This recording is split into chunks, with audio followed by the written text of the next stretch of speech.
पक्षी अंगणी उतरती, पक्षी अंगणी उतरते, ते का गुंतोनिया राहते, तैसे असावे संसारी, जोवरी प्राचीनाची दोरी. वस्ती कर वस्ती आला, प्रात काळी उठून गेला, तैसे असावे संसारी, जोवरी प्राचीनाची दोरी. शरण एका जनार्दन, शरण एका जनार्दन, ऐशे असता भय कवन, तैसे असावे संसारी, जोवरे प्राचीनाची दोरी. पांडुरंगा करो प्रथम नमन, पांडुरंगा करो प्रथम नमन, दुसरे चरण संतांची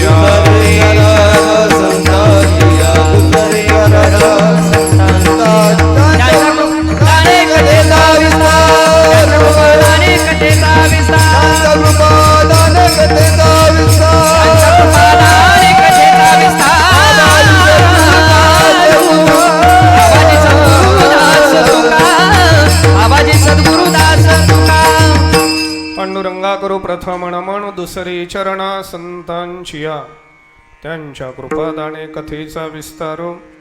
बाबाजी सद्गुरु दास तुका, पक्षी अंगणी उतरते, ते का गुंतोनिया राहते, तैसे असावे संसारी, जोवरी प्राचीनाची दोरी. वैराग्य परममूर्ती.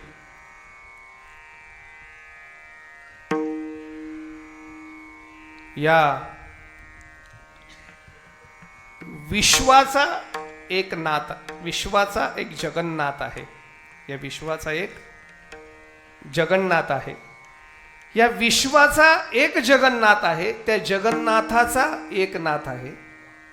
त्या एकनाथांचा आजचा हा कीर्तनाचा अभंग आहे. विठ्ठल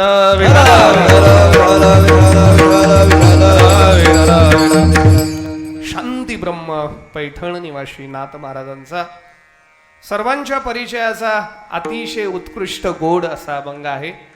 सहज परवा ह्या अभंगाचं मी थोडंसं चिंतन केलं कृष्णभाऊंकडे, आणि मला वाटलं आज हा अभंग चिंतनाला घ्यावा, कीर्तनाला घ्यावा. कारण आपण 7 दिवस तुकोबारांच्या अभंगाचे चिंतन ऐकलं. नाथ महाराजांचेही विचार आपल्या समोर जावे या उद्देशाने प्रवृत्त होऊन आपल्या समोर हा अभंग गायला. पवित्र असणारं आपलं हे श्री क्षेत्र नळकस गाव, गावामध्ये अतिशय अध्यात्म आणि भक्तिमय वातावरण निर्माण झालेलं आहे. प्रभू रामचंद्राच्या ह्या दरबारामध्ये भगवंताच्या पहिल्या वर्धापन दिनाच्या निमित्ताने सर्व ग्रामस्थांनी हा उत्सव फार मोठ्या जोमाने आणि उत्साहाने प्रेमाने संपन्न करत आहेत. खरं म्हणजे ह्या उत्सवाच्या मागची फार मोठी प्रेरणा आहे. या उत्सवाच्या मागचा फार मोठा अधिकार आहे. या उत्सवाच्या मागचा फार मोठा आशीर्वाद आहे. हा परिसर, कसमादे परिसराचा असणारं एक वैभव, कसमादे परिसराला एक वारकरी संप्रदायाच्या तत्वाला आणि मार्गाला लावणारं एक तत्वचिंतक साधू महत्व, एक साधू व्यक्ती महत्व, वैकुंठवासी कृष्णाजी माऊली जायखेडकर यांनी ह्या परिसराला खरं परमार्थाचं बाळकडू पाजलं. या काय असतं माहितीये का, मोठं झाल्यावरती स्वतःहून माणसं आपापले औषधं घेतात, पण लहान मुलाला औषध देणं फार अवघड असतं. कृष्णा माऊलींनी लहान मुलांना ते औषधं पाजून ठेवले, आणि म्हणूनच आता माझ्यासारख्याला सहज ते सोपं देता येतं. हा सर्व अधिकार त्यांचा आहे, हा सर्व आशीर्वाद त्यांचा आहे. तुम्हाला भ्रम असेल की बुवा संजय नाना करतात, तुम्हाला माहितीसाठी सांगतो, माझा काही अधिकार नाही आणि माझी पात्रताही नाही. मी फक्त एक मात्र वारकरी संप्रदायाचा पाईक आहे, वारकरी संप्रदायाचा एक सेवक आहे. तुमची या दासीचा दास करून ठेवा, याच्या मागचा काहीच उद्देश नाही. माऊली आता आपल्यामध्ये अमूर्त स्वरूपाने आहेत, मूर्त स्वरूपाने नाही. त्यांचं कोणीतरी अधिकाराने कार्य करावं एवढंच आहे. सेवके करावे सांगितले काम, फक्त सेवकाने सांगितलेलं काम करावं, मी एवढाच आहे सेवक. बस बस. पायीची वाहन पायी बरी, पण एक भाग्य वाटतं अशा माऊलींचा, माझ्या श्रीगुरूंचा अर्थात परंपरेचा, नाथांचा आशीर्वाद घेऊन महाराष्ट्रभर हे वारकरी संप्रदायाचं कार्य करायला मिळतं. तुम्हा नळकसवासियांना धन्यवाद द्यावी तेवढी थोडी आहे. आजचं जागराचं कीर्तन आहे आणि त्या दृष्टीनं आपण ह्या अभंगाचं थोडंसं चिंतन आपल्या समोर करणार आहोत. माझ्या समोर बसलेले श्रोते सज्जन आणि विशेष करून साथीला असणारे महाराष्ट्रातलं एक मोठं व्यक्तिमत्व, ज्या सर्व क्षेत्रामध्ये ज्यांचं नाव आहे, म्हणजे अगदी फिल्म क्षेत्रामध्ये जे आता साथ करायला लागले आणि विशेष करून म्हणजे शास्त्रीय संगीतालाही जे साथ करतात आणि कीर्तनालाही जे साथ करतात, आमचे गंभीर महाराज अवसार. अतिशय गोड व्यक्तिमत्व, ज्यांच्या उपस्थितीने सप्ताला एक वेगळं रूप प्राप्त होतं, एक वेटेज येतं. सहज लोक विचारतात गंभीर महाराज विषय का, म्हणजे याच्याने त्या सप्ताला एक वेटेज येतं. महाराज आहेत साथीला. आमचे हरिभक्तीपारायण धन्य कुमार, धन्य त्यांचा आवाज आहे. आमचे हिंगोले महाराज आहेत, आमचे तौर महाराज आहेत. सर्व माझ्या पाठीमागे उभी असणारी सर्व टाळकरी मंडळी आहे. ही सर्व माझी पिताश्रमानं असणारी मंडळी आहेत. ही सर्व माझ्यासाठी टाळ घेऊन उभी राहिली, हेच विशेष आहे. आमच्या अण्णांचे गुडघे दुखतात तरी अण्णा म्हटले राहू दे आजच्या दिवस उभं. हे सर्व प्रेमाचं आहे. तुम्ही समोर बसलेला आहात, परिचित असणारे कीर्तनकार असतील, प्रवचनकार असतील, कथाकार असतील, श्रोते सज्जना, बालवृद्ध, माता भगिनी, सर्वांच्या चरणावरती नम्रपणे मी अगदी नतमस्तक होतो. आपण थोडीशी माझ्यावर कृपा करा, म्हणजे आपण नियोजित वेळेमध्ये या थोडंसं अभंगाचं चिंतन करण्याचा प्रयत्न करू. मस्तकही पायावरी वारकरी, पायावरी वारकरी संतांच्या, वारकरी संतांच्या, वारकरी संतांच्या, वारकरी संतांच्या, वारकरी संतांच्या, वारकरी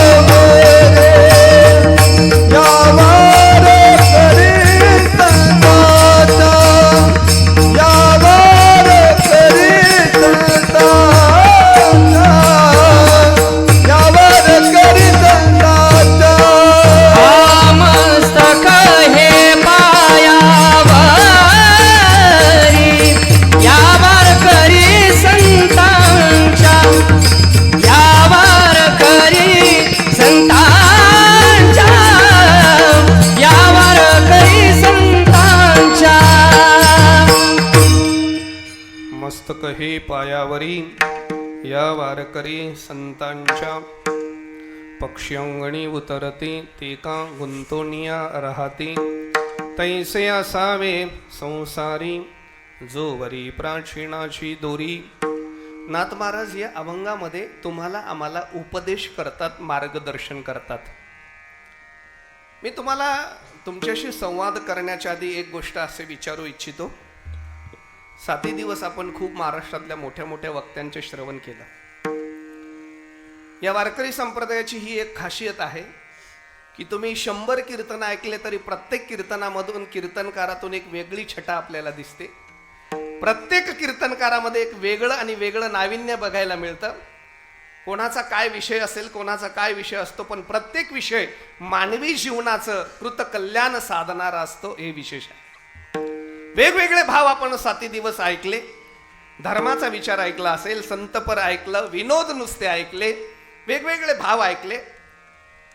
आज शेवटचा दिवस आहे. उद्या संध्याकाळी कीर्तन नाही.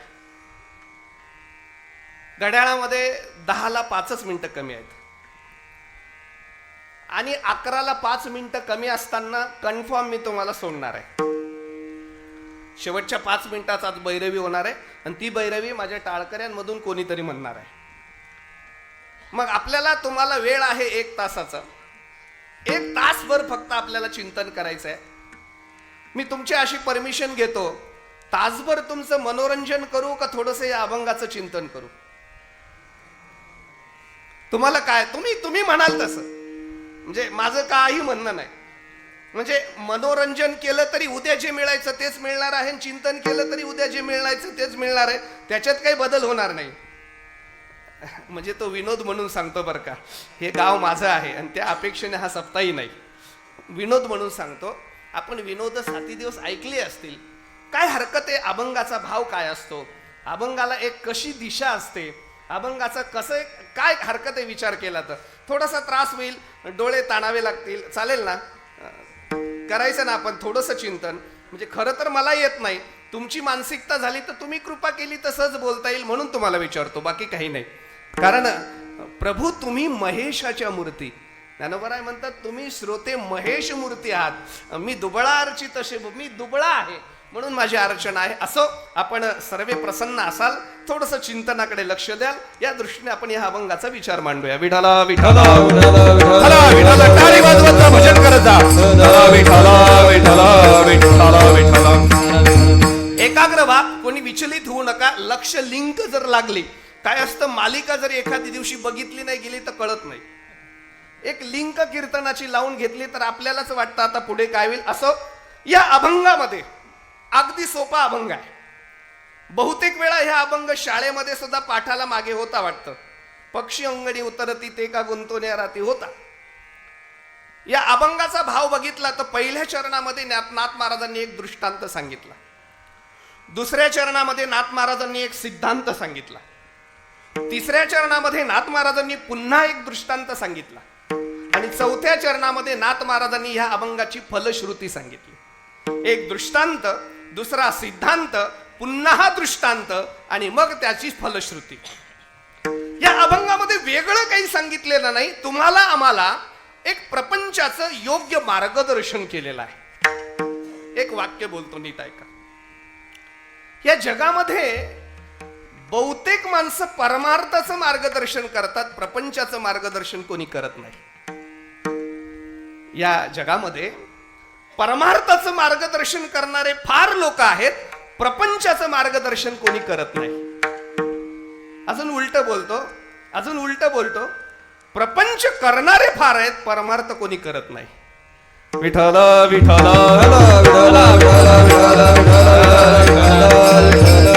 वाक्य कळालं असेल माझं. प्रपंच परमार्थ शिकवणारे खूप आहेत, पण प्रपंच कोणी शिकवत नाही. दुर्दैवाने प्रपंच करणारे खूप आहेत, परमार्थ कोणी करत नाही. याच्या पुढचं एक वाक्य अजून बोलेल मी.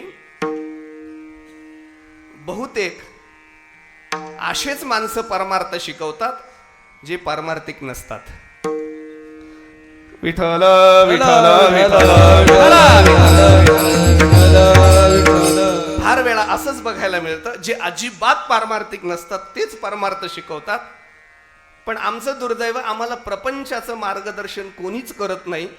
आणि ज्याला प्रपंच कळाला नाही तो माणूस कधीच परमार्थिक होऊ शकत नाही. कारण प्रपंच नीट जमावा, 10x10 खोलीतलं जमलं त्याने विश्वामध्ये पावलं टाकावी. 10x10 खोलीतलं जमलं नाही, सक्की बायको शिव्या देत असली, म्हणजे सक्कीच असली पाहिजे, मला असं काही म्हणायचं नाही, तर त्याला मात्र परमार्थात यायचा अधिकार नाही. तुम्हाला एक वाक्य नीट ऐका. प्रपंच आणि परमार्थ ह्या दोन स्वतंत्र बाजू जरी असल्या, प्रपंचही करा आणि परमार्थही करा, पण दोन गोष्टी असाव्या लागतात. प्रपंचामध्ये व्यवस्था बघितली जाते आणि परमार्थामध्ये अवस्था बघितली जाते.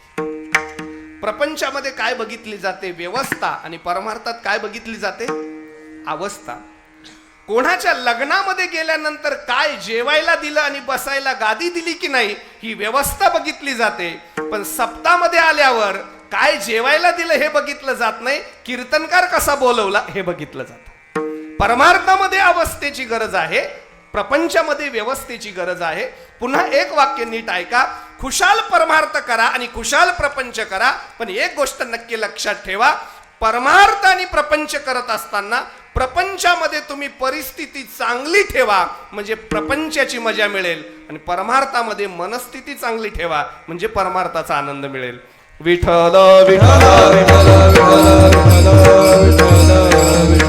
म्हणजे मी दुर्दैवाने असं मला चिन्ह महाराष्ट्रभर बघायला मिळतात. माणसं प्रपंच करून परिस्थिती सांभाळत नाही आणि 100 वर्षामध्ये 70 वर्ष परमार्थ करतात, पण त्यांच्या मनस्थिती ठिकाणावर नाही. काहीच फायदा नाही. प्रपंचामध्ये परिस्थिती चांगलीच पाहिजे तर प्रपंचाची मजा, आणि परमार्थात मनस्थिती चांगली पाहिजे तर परमार्थाचा आनंद. 1 मिनिट घेतो. एक श्रीमंत माणूस 30 लाखाच्या गाडीत स्वतःच्या 1 कोटीच्या बंगल्यात आला. स्वतःचा बंगला. गाडी लावली, बंगल्यामध्ये गेला, एसी बंगला, सेंट्रल एसी, सुंदर असे रूम आहेत. हातपाय धुतले, जेवायला डायनिंगवर बसला. काय ऐश्वर्य होतं त्याच्याकडे. अहो, चांदीच्या ताटामध्ये 200 रुपये किलोचा साधू बासमती तांदूळ सख्या बायकोने प्रेमाने वाढला. बघा परिस्थिती काय आहे. बाहेर 30 लाखाची गाडी लावली, 1 कोटीचा बंगला आहे, चांदीच्या ताटात 200 रुपये किलोचा बासमती तांदूळ बायको वाढते, प्रेमाने वाढते. जेवायला बसला, गंमत सांगतो, एक घास खाल्ला. एक घास खाल्ला आणि काय त्याचं दुर्दैव, चुकून भातात एक खडा लागला. खडा लागला दाताला, कर्र वाजला खडा. हात खाली ठेवला आणि पुढची काय प्रतिक्रिया झाली तुम्हाला सांगायची गरज नाही. 42 कुळाचा उद्धार बायकोचा केला. काय काय बोलतात तुम्हीच विचार करा ना, आठवा ना काय काय बोलतात खडा निघाल्यावर. काहींना खडा टाकायची सवय असते, काहींना खडा काढायची सवय असते. हा, खडा निघाल्यावर काय काय बोलतात बघा ना. तुला लाज नाही वाटत का? खडे खाऊ घालते का? तुझ्या आईने हे शिकवलं? नाही नाही, एवढं कशासाठी करतो? तुझे खडे खायला? ताट फेकून दिलं. बायको म्हटले असं करू नका. दुसरं करते, फेकड तिकडं, नको ते जेवण तुझं. रागा रागामध्ये बेडरूम मध्ये जाऊन 3 तास कानी उतानी होत राहिला, पण कसा तरी झोपला. जेवला नाही, जेवला नाही. ऐका, तो माणूस माऊलीचा सोहळा निघाला आळंदी ते पंढरपूर. असं वाटलं जावंच सोहळ्यामध्ये, एक दिवशी आनंद मिळतो. काही माणसं परमार्थ म्हणून जातात, वारकरी म्हणून जातात, काही माणसं एन्जॉय म्हणूनही जातात वारीला. एक दिवशी एन्जॉय म्हणून वारीत चालायला गेला. सकाळपासून संध्याकाळपर्यंत 25 किलोमीटर पायी चालला वारीत. पायी चालल्यानंतर दिवसभर पायी चालल्यावर संध्याकाळी ड वर्गात सोसायटी गेली. पोटामध्ये कावळे कोकायला लागले, कधी जेवतो अशी परिस्थिती झाली.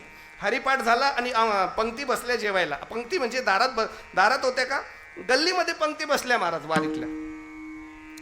गंमत होती, चांदीचेच ताटं आली. ताटं चांदीचीच होते, पण पुचू पुचू लवत होते. हे आमचं वारकऱ्याचं ऐश्वर्य गंभीर महाराज. ताटं चांदीचीच होती पण लवत होती. आणि ताटामध्ये मात्र 200 रुपयाचा नाही, 15 रुपये किलोचा प्युअर रेशनचा तांदूळ होता. पाण्यासारखं वरण होतं महाराज. बघितलं तर कसं होईल. जेवायला बसणार पुंडलिक वरदा झाला. काय प्रारब्ध, थोडीशी वाऱ्याची झुळूक आली आणि त्या वाऱ्याच्या झुळकीने रस्त्यावरचा फपाटा अचानक पंक्तीच्या ताटावर आला. सर्व ताटांवर धूळ बसली, खडे पडले. याच्या ताटाकडे बघितलं याने. एक खडा नव्हता काढण्यासारखा, 10-20 खडे तांदळात पडले होते. सर्व धुळीने भात पांढरा झाला होता, पिवळा झाला होता. 1-2 खडा काढायचा प्रयत्न केला, पण खडेच एवढे होते आणि भूक तर फार लागली होती. काही नाही, भात तसाच मिक्स केला आणि माऊली माऊली म्हणत गटागटा भात खाऊन गेला. पण कीर्तनकाराच्या नावाने तक्रार नाही केली.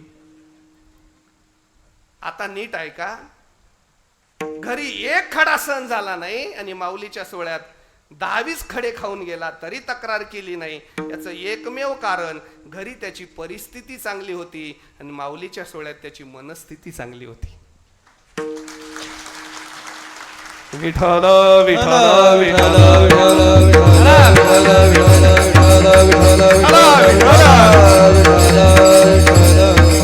परमार्थ हा मनस्थितीचा आहे, परमार्थ हा आनंदाचा आहे.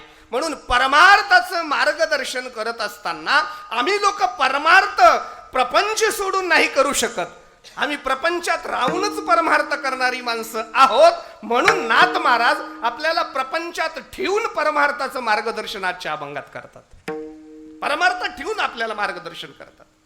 मी थोडस विस्तार करेन आपल्या समोर, ऐका.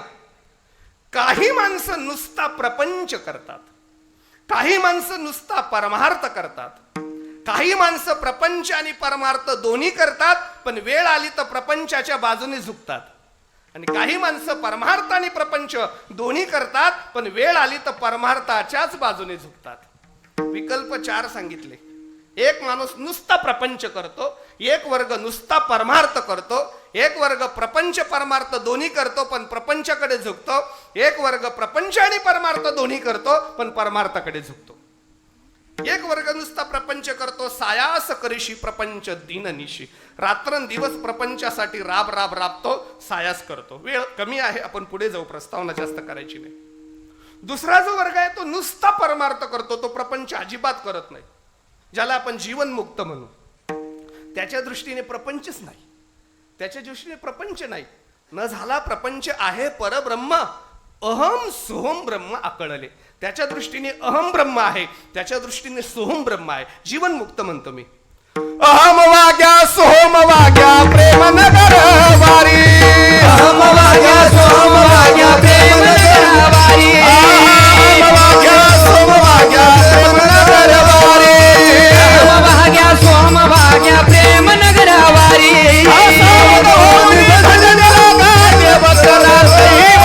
सावध भोवनी भजनी लागा देव करा कैवारी, देव करा कैवारी, देव करा कैवारी, देव करा कैवारी, देव करा कैवारी.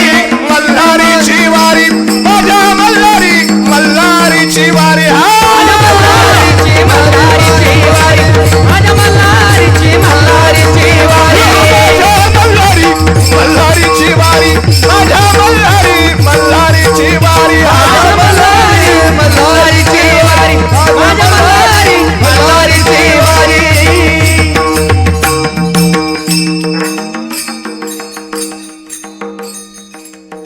वा रे वा वा क्या विठ्ठल विठ्ठल माझा मुद्दा आहे तो त्याच्या दृष्टीने, जीवनमुक्ताच्या दृष्टीने. अहम ब्रह्मास्मी सोम ब्रह्मास्मी, ब्रह्मतत्व आहे, मी ब्रह्म आहे आणि हे विश्व ब्रह्म आहे. माझ्या दृष्टीने प्रपंच नाही, प्रपंच एक झाला होता हे स्वरूपे मिथ्या वार्ता, पुढे होईल मागुता, कदा कल्पांती घडेना. त्याच्या दृष्टीने प्रपंचच नाही, तो जिकडे पाहत जाय ती दिशाची सुखरूप होय. तो ज्या दिशेला बघतो ती दिशा सुखरूप होते, हे त्याचं. जे जे दृष्टी दिशे ते ते हरिरूप, नाही का. पूजा ध्यान जप त्याशी नाही, नाही का, नाही का. ऐसा ज्याचा अनुभव विश्वदेव सत्ये, विश्वदेव सत्ये, विश्वदेव सत्ये. ऐसा ज्याचा अनुभव विश्वदेव सत्यत्वे, विश्वदेव सत्यत्वे, विश्वदेव सत्यत्वे. विश्वदेव सत्यत्वे, विश्वदेव सत्यत्वे, विश्वदेव सत्यत्वे. ऐसा ज्याचा अनुभव विश्वदेव सत्यत्वे, विश्वदेव सत्यत्वे, विश्वदेव सत्यत्वे.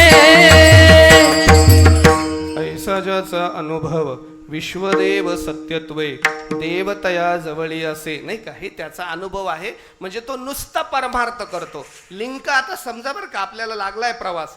एक नुसता प्रपंच करतो, आता दुसरा बघितला तो काय करतो, नुसता परमार्थ करतो. तिसरा एक वर्ग आहे तो प्रपंचही करतो आणि परमार्थही करतो, पण वेळ आली तर प्रपंचाच्याच बाजूने झुकतो, परमार्थात झुकत नाही. वेळ आली तर घरचे काम करतो, सप्त्यात इन्व्हॉल्व होत नाही, पण घरी काही काम नसलं तर मग सप्त्यातही येतो. घरी निवांत असला तर तो आळंदीलाही जातो, पंढरीची वारी करतो, पण घरी महत्वाची पेरणी आली, छाटणी आली, फवारा आला, तो म्हणतो पुन्हा वारीला जाता येईल. हे महत्वाचं आहे, बरोबर. अर्थात त्याला दोष देण्याचं काही कारणही नाही महाराज, त्याला दोष देण्याचं काही कारण नाही. आम्ही एक दिवसाचा प्रपंच नाही, अनादी कालापासून आमच्या मनावर हे प्रपंचाचे संस्कार जडले आहेत. एक दिवसात कस काय आम्ही परमार्थिक होणार. अवेद्येच्या अविदा विश्व स्वप्नाचा धंदा भोगित होता प्रभुदा अनादीचो, अनादी कालापासून आम्ही भोगत आलो. एक दिवसात काय माणूस सुधारतो काय? एक दिवसात कधी सुधरत नाही, अशी अपेक्षा करूही नाही. नाही, माणसं असे हुशार असतात ना, एक दिवस आणि एक सप्त्यात ज्ञानेश्वरीचं पारायण केलं की असं समजतात महाराष्ट्रात ज्ञानेश्वर महाराजांनंतर मीच आहे. एका पारायणात कुठे असं होत असतं वय? नाही, पारायण करणं, आता केलं पारायण असं तसं पारायण होत नाही महाराज. लक्षात ठेवा, पारायण करायचं असेल तर इंद्रिय शब्दाशी जोडले गेले पाहिजे. पारायण करायचं असेल ना, इंद्रिय शब्दाशी जोडले गेले पाहिजे, वृत्ती अर्थाशी जोडली गेली पाहिजे आणि मन भावात जोडलं गेलं पाहिजे, तर पारायण होतं. नुसतं वाचून पारायण होत नाही. लक्षात ठेवा. बघा तसं होतंय का? आमचं तर पारायण करताना कोणी केळी आणतं का रताळा आणतं का चहा येतो, कसलं महाराज पारायण होतं? नाही नाही नाही, पारायण करायचं असेल आमचे इंद्रिय शब्दाशी एकाग्र झाले पाहिजे, आमची वृत्ती अर्थामध्ये एकाकार झाली पाहिजे आणि मन भावामध्ये प्रसन्न पाहिजे, तर पारायणाची मजा. होतं का बघा, झालं का बघा? एक दिवसात असं होत नाही, त्याच्यासाठी अनेक दिवस जावे लागतात. पण मला एक वाटतं, नळकेसला 1 वर्षात हे झालं, हे मात्र जगातलं आश्चर्य आहे. नाही तर सहजासहजी एवढं होत नाही. एवढं व्हायला 25वं वर्ष लागतं, नाही का 50वं वर्ष लागतं, हे मात्र आश्चर्य. असो. आणि 4था वर्ग सांगितला मी तुम्हाला, जो प्रपंच परमार्थ करतो, पण प्रसंग आला तर प्रपंचाला लात मारतो आणि परमार्थाच्याच बाजूने झुकतो. जेव्हा जेव्हा तुलना करायची वेळ येईल तेव्हा प्रपंचाला बाजूला झुकारतो, नुसता परमार्थ करतो. गोरोबा काकांच्या जीवनामध्ये नामस्मरण करता करता पोरगं आडवं आलं, तुडवून टाकलं महाराज. नामस्मरणाचा विचार थांबवला नाही, तुडवून टाकलं. तो जगद्गुरु तुकोबारांच्या जीवनामध्ये नाही का, वेळ आली वह्या पाण्यात बुडून टाकला, बरे झाले देवा निघाले दिवाळे. तो मात्र प्रपंचाच्या बाजूने झुकत नाही, तो 100% परमार्थाच्या बाजूने झुकतो. जाळोनी संसार बैसलो अंगणे, नाही का, संसाराच्या नावे कालोनी शून्य, संसाराच्या नावे कालोनी शून्य, संसाराच्या नावे घालूनी या शून्य, संसाराच्या नावे घालूनी या शून्य. वाढता पुण्य धर्म केला, वाढता हा पुण्य धर्म केला, वाढता पुण्य धर्म केला, वाढता हा पुण्य धर्म केला. हरी भजनी है जोडलेले जग, हरी भजनी है जोडलेले जग, हरी भजनी हे धवळीले जग, हरी भजनी हे धवळीले जग. प्रपंच आणि परमार्थ करताना प्रपंचाला बाजूला ठेवून प्रपंचात राहूनच परमार्थ करणाऱ्यांसाठी आजचा अभंग आहे. आजचा अभंग त्याच्यासाठी, एवढ्यासाठी मला हा विस्तार का. प्रपंच सोडायचा नाही, प्रपंच करायचाच. फक्त एकच आहे, परमार्थामध्ये पाय घट्ट ठेवायचा, प्रपंचातला उचकला तरी चालेल. मी एक विचारू का, चालायला किती पावलं लागतात? चालायला किती पावलं लागतात? बोला जा, आपले ऐराणीत बोलू का? हा, 2 पावलं लागतात. चालायला किती पावलं लागतात? 2 पावलं लागतात. मी असं म्हणतो, चालताना 2 पावलं लागतात का बघा बरं. आता मी चालतो, 1 पाऊल कुठे आहे, दुसरा कुठे, आणि हा जर ठेवला तर हा कुठे? मग चालायला किती पावलं लागतात? 1च लागतो. चालून दाखवा 1 पावलाने. ऐका, चालायला 2 पावलं लागतात हे जरी खरं असलं, पण चालण्याची क्रिया तेव्हा होते, एक पाय जेव्हा जमिनीवर घट्ट असतो आणि दुसरा उचलला जातो, आणि दुसरा जर घट्ट रोवला तर पहिला उचलला जातो. आमचं असंच होतं, जेव्हा प्रपंचात पाय घट्ट रोवतो तेव्हा परमार्थातला उचकला जातो, आणि परमार्थात घट्ट ठेवायला जातो तर प्रपंचातला उचकला जातो. अशी आमची अडचण आहे. म्हणून नाथ महाराज म्हणतात, पाऊल प्रपंचामध्ये उचकला तरी चालेल, पण परमार्थात घट्ट ठेवा, त्याच्यासाठी मार्गदर्शन आहे. दोघी क्रिया एकदा नीट जमत नाही, एकदा नाही जमत दोघी क्रिया. एक क्रिया कुठेतरी कमी पडते, पण प्रपंच कमी पडला तरी तिथं परमात्मा सांभाळून घेतो, हा विश्वास ठेवा. दोघी एकदा जमत नाही. मी म्हणतो, फुटाणे खाता खाता शंख कोणी वाजवून दाखवेल का मला? फुटाणे खायचं शंखही वाजवा शक्य आहे का? नाही ना. फुटाणे खाणं शक्य आहे किंवा शंख वाजवणं, मग हे दोघी शक्य नाही. पण एक लक्षात ठेवायचं, फुटाणेही खायचे, शंखही वाजवायचा, पण लक्षात ठेवायचं, शंख वाजवायला किंमत द्यायची, फुटाणे खायला नाही. त्याच्यासाठी हे मार्गदर्शन आहे. का मार्गदर्शन करतात नाथ महाराज? थोडं आता पुढे चालू, पुढचा विस्तार. का करतात नाथ महाराज मार्गदर्शन? कारण नाथ महाराजांनी अवलोकन केलं, तुम्हाला आम्हाला सर्वांना एक भीती आहे. काय बोलतोय मी? तुम्हाला आम्हाला सर्वांना भय आहे. या जगामध्ये असा एकही माणूस नाही ज्याला भय नाही. बोला, प्रत्येकाला भीती आहे. प्रत्येक माणूस भीतीने जगतोय. चुकीचं बोलतोय का मी? पहिलीच्या मुलाला सुद्धा शाळेत जाताना भय आहे. आणि म्हाताऱ्या माणसालाही भय आहे. लहान मुलापासून वयोवृद्धापर्यंत प्रत्येकाच्या जीवनामध्ये भीती आहे, भय आहे. खरं आहे का नाही? हे भय आहे ना महाराज. आता साधी गोष्ट सांगतो, मी कीर्तन करतोय, मला भीती वाटते ना महाराज. एवढे चांगले गाणारे आहेत, माझा स्वर लागला नाही तर कसं होईल? आहे की नाही भीती? एवढे गंभीर महाराज सुंदर देतात, माझा तालच चुकला तर आहे की नाही मला भीती? भीती आहे ना. बरं तुम्हाला काय वाटतं, मलाच भीती आहे का? यांना पण भीती आहे. नानांच्या कीर्तनात आमचं प्रमाण तर नाही चुकणार, आहे ना भीती? बरं बरं आम्हालाच भीती आहे असं वाटतं का? तुम्हालाही भीती आहे.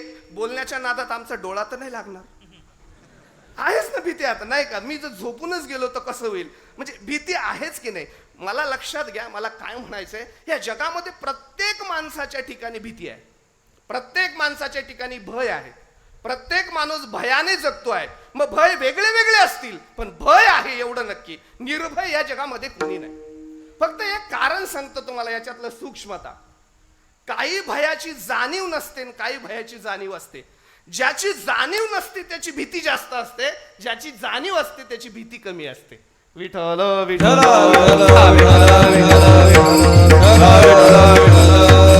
बघा, एखाद्या वस्तूची जाणीव झाली तर भीती कमी होते, पण जोपर्यंत जाणीव नाही तोपर्यंत भीती आहे. जाणीवेमध्ये भयाची निवृत्ती होते.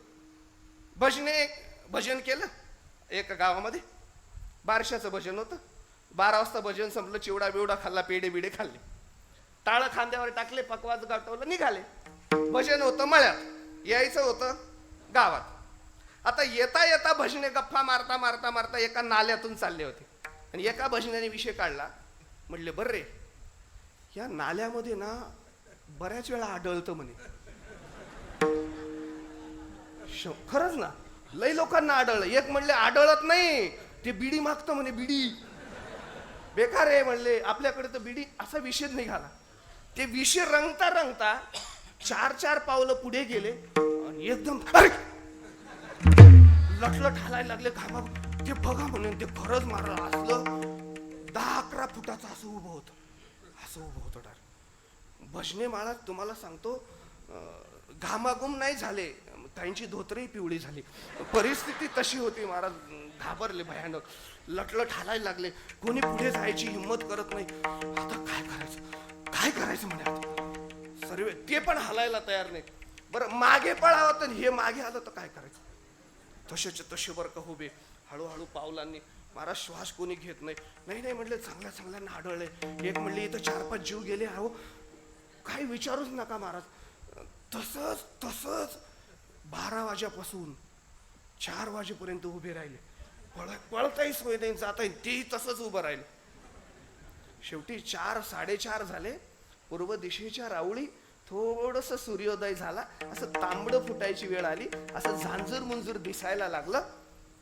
थोडीशी एकाला हिंमत आली. म्हटले, 12 वाजेपासून उभं आहे, हेही जात नाही ना आपल्यालाही जाऊ देत नाही. म्हणजे आता थोडं उजेड पडलं ना, नाही बघू का थोडं. आणि थोडी हिंमत करून राम राम राम राम राम म्हणून गेलं जवळ. असं जवळ गेलं आणि डोक्याला हात लावला. म्हटले, अरे बावळटाव. म्हणले, काय? कोणीतरी बाबूळ कापलाय आणि बाबळाचं फोडू. बरे कसलं काय रे, चला. उगाचच रात्र घालवली. काय आपला मूर्खपणा राव. म्हणले, आता मला सांगा, जाणीवेत भयाची मुक्ती आहे नाही का? जोपर्यंत जाणीव नाही तोपर्यंत भय आहे, तोपर्यंत भय आहे. विठ्ठल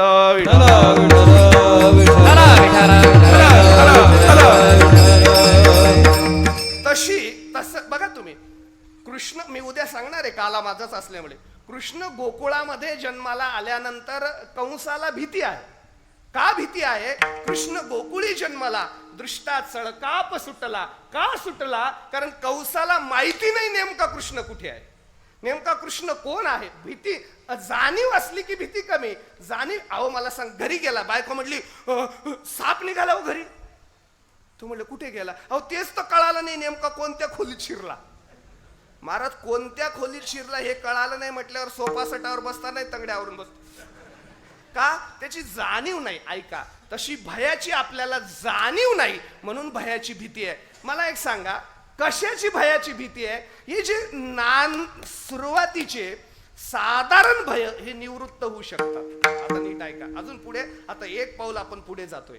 हा, साधारण भय निवृत्त होऊ शकतात. आज माझा स्वर लागला नाही, उद्या मी रियाज करेल, नाही का, ताकद लावेल, बरोबर कीर्तनात स्वर लागेल. आज प्रमाण चुकलं, उद्या गाथा वाचतील, ज्ञानेश्वरी वाचतील, उद्या प्रमाण देऊ शकेल. यदा एखादा सूर्योदय झाला की बाबूळ आहे ही भय निवृत्ती होऊ शकेल. म्हणजे जाणीवेत ह्या भयाची निवृत्ती आहे. पण अंततोगत्वा एक असं भय आहे की जे निवृत्त होत नाही, ते भय आहे म्हणजे मृत्यू. विठ्ठल विठ्ठल विठ्ठल एक पाऊल आता आपण पुढे चाललोय. आता जे भय असं भय आहे की प्रत्येकाच्या जीवनामध्ये ज्याची निवृत्ती नाही त्याचं नाव आहे मृत्यू. प्रत्येकाला मृत्यूचं भय आहे. या जगामध्ये मरणाला घाबरत नाही असं एक माणूस नाही महाराज. प्रत्येकाला मरणाची भीती आहे, मरणाची भीती आहे. मी तर मरणाची भीती आहे असं म्हणणार नाही, मरण नावाची सुद्धा भीती आहे. माणसं, एखादा माणूस मेला ना, निरप सांगायला जर गेले, वारला म्हणतात, मेला म्हणत नाही, कारण मरण सुद्धा भीती वाटते. आगा मरहा बोलू न साथी तरी मेल्यावरी रडती ज्ञानोबा म्हणतात. मरणे हा शब्द सुद्धा शक्य होत नाही, मरणाची भीती आहे. विठ्ठल विठ्ठल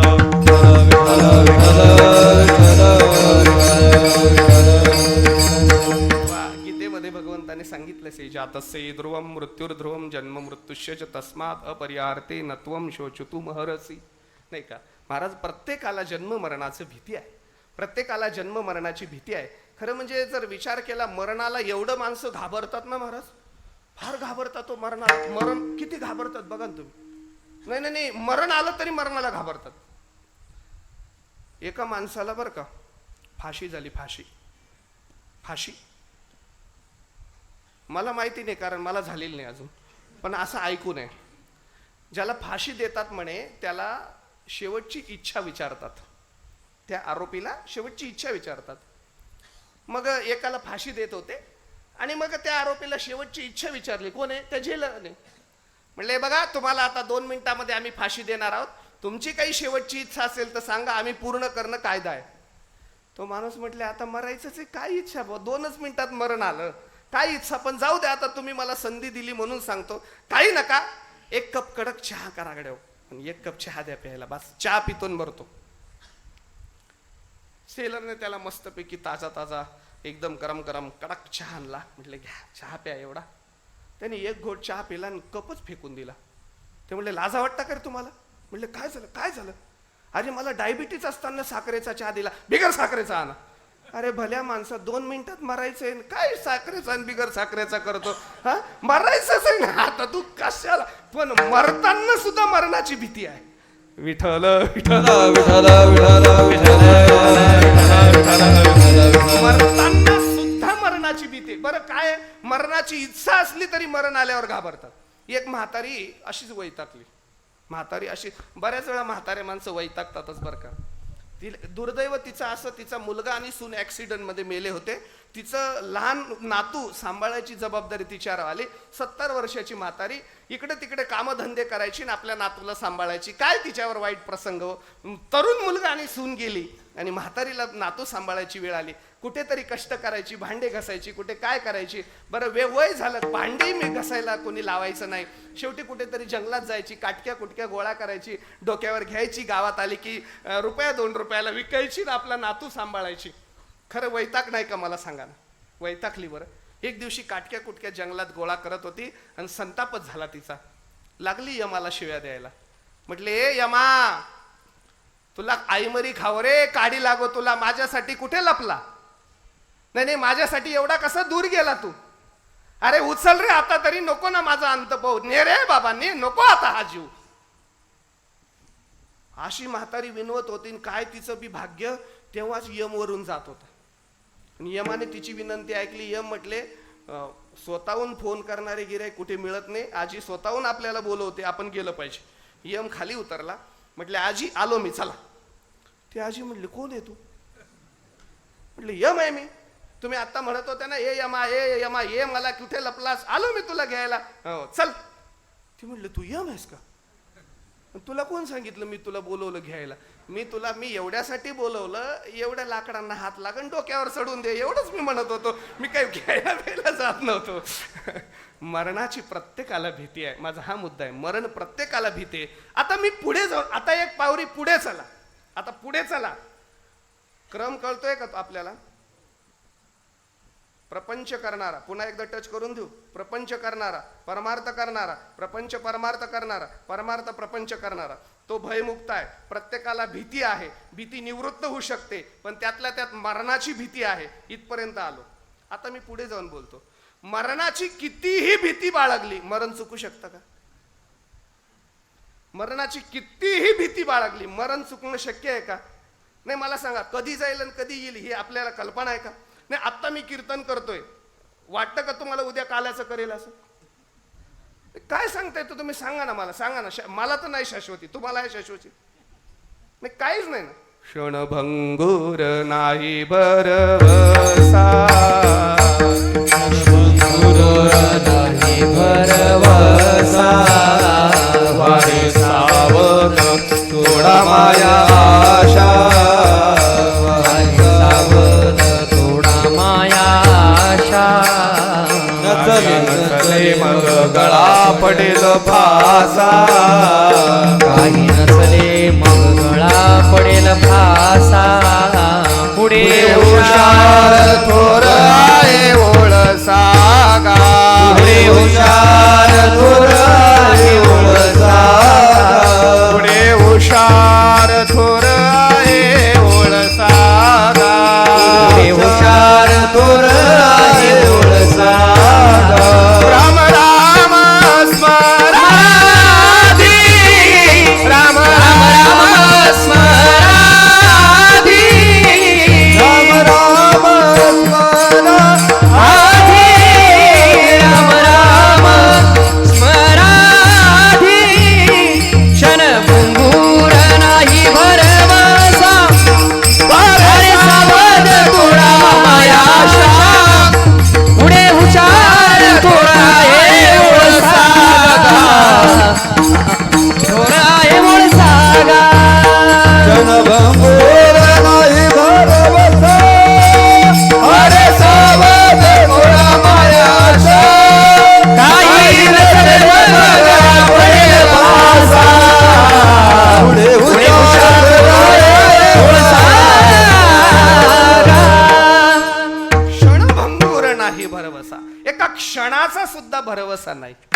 9 मर गए 10 मर गए सहस्र 88, 33 कोटी देवता मर गए पड़े काल के फाशे, पीर मर गए पैगंबर मर गए हकीम रोगे, जपे तपे सन्यासी मर गए जिंदा जोगे, 3 लोक पर छत्र विराजे, लोटा कुंज बिहारे, सौ मर गए. नाही का? रहत कोण बिचारी. नाही का? सर्वे मरून गेले, कोण राहणार आहे इथं? जपी मेले, तपी मेले, संन्याशी मेला, पीर मेला, पैगंबर मेला, कोणीच इथं जगलं नाही. मग आम्ही जर मरणारच आहोत ही निश्चित आहे, तर मरणाची काय भीती बाळगायची? मला हे सांगा ना. भीती बाळगली तरी मरण चुकणार नाही, आणि भीती न बाळगली तरी चुकणार नाही. मग मरायचंच आहे तर का मरणाला घाबरायचं? मरणाला घाबरायचं नाही. याच्यासाठीच हा अभंग आहे, तुम्हाला उपदेश करतोय. मी एक गंमत सांगतो. मरणाला घाबरायचं नाही. गंभीर महाराजांना माहित आहे, मी ज्या महाराष्ट्रातल्या उज्ज्वल आणि महाराष्ट्रात एकमेव कीर्तनकारांना ज्ञान देणारी परंपरा आहे, तिला देगलूरकर परंपरा म्हणतात. अख्खा महाराष्ट्रात जे कीर्तनकार घडवतात त्या परंपरेचा मी पायक आहे, याचा मला स्वाभिमान आहे. त्या परंपरेचे आमचे त्याच परंपरेत अनेक कीर्तनकार आहेत. एक कीर्तनकार होऊन गेले, मागच्या वर्षी ते वारले. नाव आहे त्यांचं भारत महाराज बरुरे. गंभीर महाराजांना माहिती आहे, नाव तुम्ही ऐकलं असेल. भारत महाराज बरुरे फार विद्वान कीर्तनकार होते. कैलास मामा मागच्या वर्षी वारले. एक गोष्ट, मोठे माणसं कशी असतात बघा तुम्ही. आपला मुद्दा आहे मरणाची भय. त्यांना 450-500 डायबिटीज होता. नेहमी 400च्या पुढे डायबिटीज असायचं. धर्मबीजेच्या उत्सवामध्ये त्यांचं कीर्तन असायचं. एका वर्षी ते कीर्तनाला आले. बरं, एवढी डायबिटीज असल्यामुळे ते इंजेक्शन मारायचे जेवणाच्या आधी, त्याला इन्सुलिन म्हणतात. ते मारायचे आणि मग जेवायचे. असं इंजेक्शन घेतलं, पंक्तीला जेवायला बसले. आता जेवायला बसल्यानंतर काय काय बऱ्याच वेळा असंच घडतं, जे आपल्या मनात नसतं ते विरोधातच घडतं.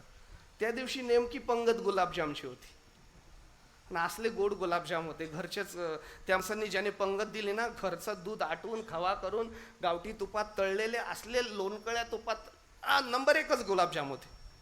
आम्ही सर्वांनी गुलाबजाम घेतले, त्यांना नाही वाढले. कसं वाढणं शक्य आहे तुम्ही सांगा? 450च्या पुढे डायबिटीज इंजेक्शन घेऊन जो माणूस जेवतोय, कसं त्याला गुलाबजाम वाढणार आम्ही? पण ते म्हटले मला का नाही वाढले. आम्ही बरोबरच बसलेलो. मी म्हटलं महाराज तुम्हाला डायबिटीज आहेत ना? ते म्हटले जरी आहे पण थोडेसे असं नका करू, एवढा अन्याय कसं, खाऊ दे. महाराज खाऊ दे म्हटल्यावर म्हटलं घ्या बुवा महाराज, माझं काय नाही पण बघा तुम्ही. ते म्हटले द्या द्या खाऊ द्या. खाऊ द्या म्हटल्यावर त्याने खायला सुरुवात केली. गंमत अशी, 10 गुलाबजाम त्यांनी खाल्ली. 10 गुलाबजाम खाल्ले. मग मी मात्र, आमचं खूप सख्यत्वाचं नातं होतं, मी त्यांचा हात धरला. म्हटलं महाराज हे तुम्हाला शोभत नाही बरं का. नाही हे तुम्ही काही म्हणा, तुम्ही काळजी घ्यायला पाहिजे. तुम्ही एकट्याची संपत्ती नाही, तुम्ही महाराष्ट्राची संपत्ती आहेत. महाराष्ट्राला तुमची गरज आहे. हे काय वेड्यापणा, इंजेक्शन घेतात, एवढी मोठी डायबिटीस 400 450 आणि 10 गुलाबजाम तुम्ही खाऊन गेले, कळायला पाहिजे तुम्हाला. नाही महाराज असं करू नका म्हटलं. एवढं झाल्यावर ते हसले बरं का. आणि हसत हसत मला काय म्हटले ते मला महत्वाचं, जे माझ्या हृदयावर कोरलं गेलं. एवढं झाल्यावर ते हसले आणि मला हसत हसत म्हटले, ओ नाना जाऊ द्या हो, नाहीतरी मरेपर्यंत जगायचंच आहे. मरेपर्यंत जगायचंच आहे, मरणाची भीती का पाळायची. विठ्ठल विठ्ठल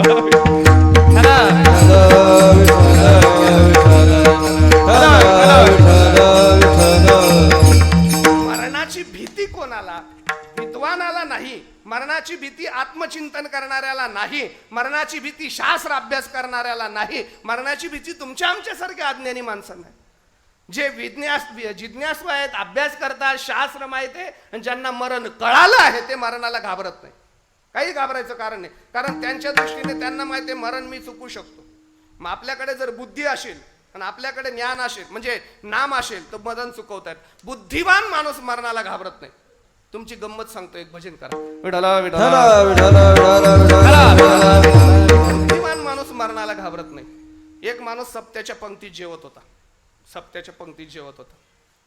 असा गोड सप्ताह चालू होता, पंक्ती चालू होता. काही माणसं पंक्तीला जेवतात पण कीर्तनात येत नाही. म्हणजे आमच्याकडचे सांगतो मी, सटाणा तालुक्यात तसं नाही. जे पंक्तीला असतात ते कीर्तनालाही असतात. आता काही माणसं नुसते पंक्तीत जोडतात. तो पंक्तीत जेवत होता. काय माणसं, पंगत बी अशी चांगली होती महाराज, सुंदर चांगला बेत होता. कढी होती, कढी नंबर 1 कढी होती, एकदम टेस्टी कढी होती. त्याने जर कढी प्यायला सुरुवात केली, घटा घटा घटा घटा पे कढी पे कढी पे कढी, 20 वाट्या कढीच पिऊन गेलो हो. आता ऐका, काय त्याचं प्रारब्ध मलाही माहिती नाही. ते कढी पितानाच त्याचा काळ संपला, वेळ संपला आणि यम त्याला घ्यायला आला. कढी पिता कोणाला कसं बी येतं काय सांगतात. कढी पिता पिताची यम आला की यमाने हात धरला. तो यम आपल्याला दिसत नाही बरं का. मरण उपजल्या पिंडा मरण सांगाती. तुम्ही नीट ऐका बरं का, सिद्धांत रामायणातला विचार आहे. तुमच्या जवळ मरण येतं असं समजू नका. तुम्ही जन्माला आले त्याबरोबरच मरण तुमच्या बरोबर आलेलं आहे. तुम्ही जन्माला आले ना, मरण बरोबरच घेऊन आले. तुम्ही खेळायला, मरण तुमच्या बरोबर खेळतं. तुम्ही शाळेत गेले, मरण तुमच्या बरोबर शाळेत येतं. तुम्ही नोकरीत गेले, मरण नोकरीवर आहे. तुम्ही शेतात गेले, मरण तुमच्या बरोबर शेतात आहे. तुम्ही फिरायला लागले, मरण तुमच्या बरोबर फिरायला येतं. तुम्ही कीर्तनात बसलं, मरण तुमच्या जवळ बसतं. आणि एकमेकाकडे बघू नका, असं दिसतही नसतं.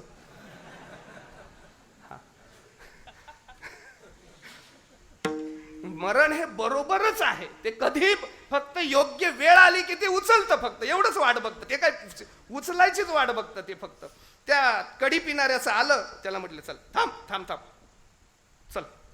तो कढीवाला म्हटलं तुम्ही कोण आहेत, कोण आहेत, कुठे चाल म्हणता. ते म्हटले मी यमाचा दूत आहे, काळ आहे, तुला घ्यायला आलोय. ते म्हटले संपलं का माझं, घेऊन चालले. ठीक आहे ठीक आहे घेऊन जा म्हणे. एवढी 1 वाटी कढी पिऊ द्या फक्त. ते म्हटले कढी बी पिऊ देत नाही, बिडी बी पिऊ देत नाही. ओट ओट संपला विषय. आता कढी नाही बिडी नाही, ओट. ते लय हुशार होत, हुशार होत. ते म्हणजे कढी तर प्यायची हे तर आपल्याला उचलायला आलं. ते म्हणले का हो, तुम्ही नव्या यमाचे दूत आहेत का जुन्या यमाचे? तुम्ही नव्या यमाचे आहेत का जुन्या यमाचे? ते दूतही गांगरलं बरं का. ते म्हणले मलाच माहित नाही, आमचा यमराज यम आहे, नवा आहे का जुना आहे. म्हणले मग असं कोणालाही उचलता का तुम्ही, नवा आहे का जुना आहे विचारून या. ते म्हणले थांबा, खरंच मला माहित नाही, मी विचारून. म्हणजे जा विचारायला, मला कडी पिऊ दे. ती यम गेलं विचारायला वरती मालकाला. म्हणले मालक आपण नवे आहेत का जुने आहेत. ते म्हणले मला आपण मी एकटाच आहे ना, पण ब्रह्मदेवाने नवीन एखादा नेमला असेल तर मला काही माहिती नाही बुवा, याची कल्पना नाही, ब्रह्मदेवाला विचारू. ब्रह्मदेवाला विचारायला गेले. म्हणले मालक आम्ही नवे का जुने.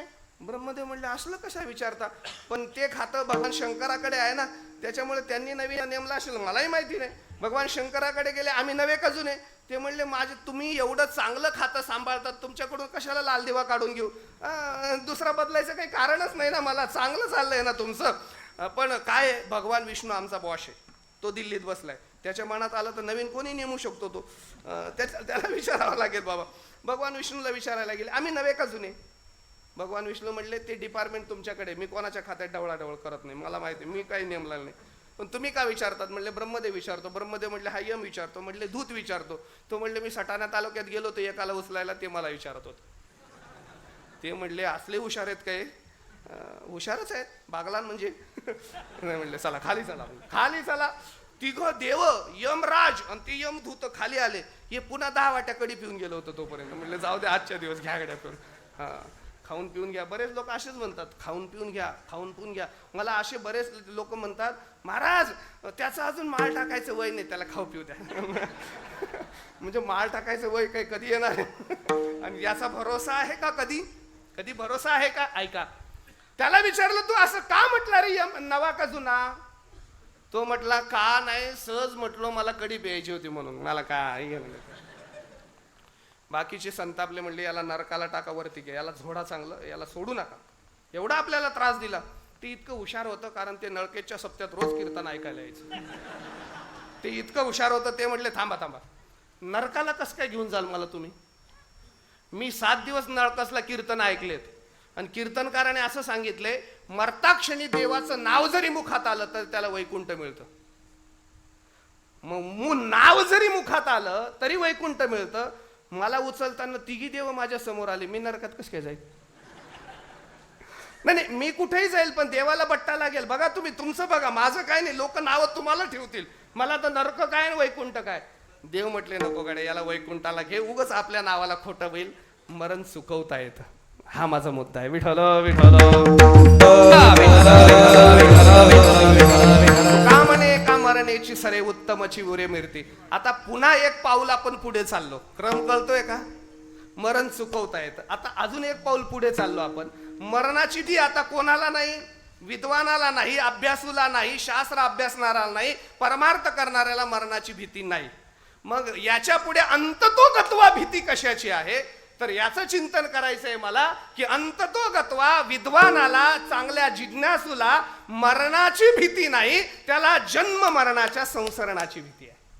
त्याला जन्म मरणाच्या भीती आहे, कारण जन्म मरणाच्या संसारामध्ये संसार नावाचं असं राडगाडग आहे. जन्म मरण जन्म मरण जन्म मरण याची खरा विद्वान नाही का जिज्ञासू भीती बाळगतो. जन्मानाची भीती आहे, गर्भाच्या यातनेची भीती आहे, पुन्हा पुन्हा मरण्याची भीती आहे, पुन्हा पुन्हा जन्मण्याची भीती आहे. म्हणून खरी जी भीती आहे शेवटची, तिला म्हणतात संसाराची भीती. या संसाराची भीती खरे माणसं बाळगतात, संसाराला फार घाबरतात. जे तुकोबाराय असतील, नाथ महाराज असतील, ही मंडळी मरणाला घाबरली नाही, ही संसाराला घाबरले. तुम्हाला गंमत सांगतो ऐका. पूज्यपाद शुकाचार्यांच्या जीवनातली गोष्ट सांगतो. शुकाचार्य नाव तर ऐकलं असेल ना. शुकाचार्य आईच्या उदरामध्ये वाढू लागले. शुकाचार्य गर्भात वाढू लागले आईच्या उदरात. गर्भामध्ये किती दिवस राहतो आपण, किती दिवस राहतो, 9 महिने. शुकाचार्य किती दिवस राहिले, 12 वर्ष. कुठे, आईच्या उदरात, बाहेरच यायचे नाही. 1 वर्ष झाला, 2 वर्ष झाला, 3 वर्ष झाले, 4 वर्ष, 12 वर्ष झाले. शुकाचार्य बाहेर यायलाच तयार नाही, यायचेच नाही बाहेर. शेवटी त्यांचे वडील, शुकाचार्यांचे वडील, ते काही सामान्य वडील नाही, स्वतः व्यास महर्षी शुकाचार्यांना हात जोडतात. ओ शुकाचार्य, शुकदेव, अहो या ना आता आईच्या उदरातून बाहेर. ते म्हणतो बाबा आलो असतो, पण मला भीती वाटते. अरे कसली भीती वाटते तुम्हाला, कसली भीती शुकाचार्य. बाबा मला या संसाराची भीती वाटते. व्यास महर्षी सांगतात, अहो शुकाचार्य, माझ्यासारखा बाप तुम्हाला लाभलेला आहे, तुम्ही संसाराला घाबरू नका, मी आहे, तुम्हाला संसाराचा लवलेश लागू देणार नाही.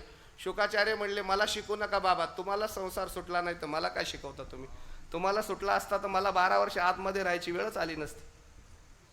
मला संसाराची भीती, तुम्हाला नाही तर मला भीती वाटते. बघा तुम्ही, ब्राह्मणाचे पोर एक खेळाशी भ्याले, ब्राह्मणाची पोर एक खेळाशी भ्याले, 12 वर्ष लपाले रे. कापत कापत बाहेर आले, कापत कापत बाहेर आले, नागवेचे पळून गेले रे, नागवेचे पळून गेले रे, नागवेचे पळून गेले रे, नागवेचे पळून गेले रे. ऐक खेळ्या तुझ सांगतले, ऐसे जाणून खेळ खेळे रे. ऐक खेळ्या तुझ सांगितले, ऐसे जाणून खेळ खेळे रे. ऐक खेळ्या तुझं सांगते, खेळ जाणून खेळ खेळे रे. ऐक खेळ्या तुझ सांगितले, ऐसे जाणून खेळ खेळे. ब्राह्मणाचे पोर एक खेळाशी भ्याले. नामदेवराय म्हणतात, ते जे ब्राह्मणाचं म्हणजे शुकाचार्य एका खेळाला घाबरले. कोणत्या खेळाला घाबरले? या संसाराच्या खेळाला घाबरले. शेवटी ज्याने संसार जिंकला त्या परमात्म्याला यावं लागलं, त्याला विनंती करावं लागली, मी तुम्हाला अजिबात संसाराला लागू देणार नाही, या बाहेर. तेव्हा शुकाचार्य बाहेर आले. संसाराची भीती आहे ना. तुकोबाराय सुद्धा म्हणतो, भय वाटे पर, भय वाटे बर, भय वाटे पर, भय वाटे बर. न सुटे हा संसार, हरी न सुटे हा संसार, न सुटे हा संसार, बरे न सुटे हा संसार. भयन वाटे पर, परिण सुटे हा संसार, परिण सुटे हा संसार, परिण सुटे हा संसार. वाट बघ, बरे न सुटे हा संसार, बरे न सुटे हा संसार. परिण सुटे हा संसार. भय वाटली पाहिजे, पण संसाराची भीती आपल्याला वाटत नाही. नाही वाटत आपल्याला संसार. मला सांगा, संसाराला कोणी घाबरलं आजपर्यंत?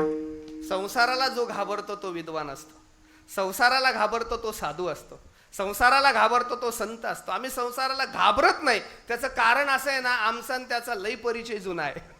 सवय झाली त्याची आम्हाला, कारण प्रत्येक जन्मात तेच करत आलो ना आम्ही. त्याच्यामुळे इतकी सवय झाली ना.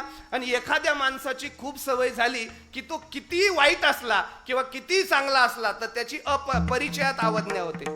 जास्त परिचय झाला माणसाचा की माणसाला वाटतं नाही नाही आपलंच आहे. सवय याची. एक सुभाषितकाराने फार गोड सांगितलं, अति परिचयात अवज्ञा, संतत गमनात अनादरो भवती, मलय भिल्ल पुरंदरी चंदन तरु काष्टम. महाराज, अति परिचयात अवज्ञा, अति परिचय झाला की त्याची अवज्ञा होते. सुभाषितकार सांगतात, मलयगिरीचा पर्वत आहे म्हणले, त्याच्यामध्ये एका भिल्लाची पुरंदरी म्हणजे बायको. मलयगिरीच्या पर्वतावर फार चंदन आहे, फार चंदनाचे वनच्या वन आहेत. आपल्याला चंदन मिळतं का? कधी दिसतं का चंदन? आपल्याला एकच वेळा चंदन मिळतं फक्त. चंदनाचा ना आपला संबंध एकच वेळा येतो.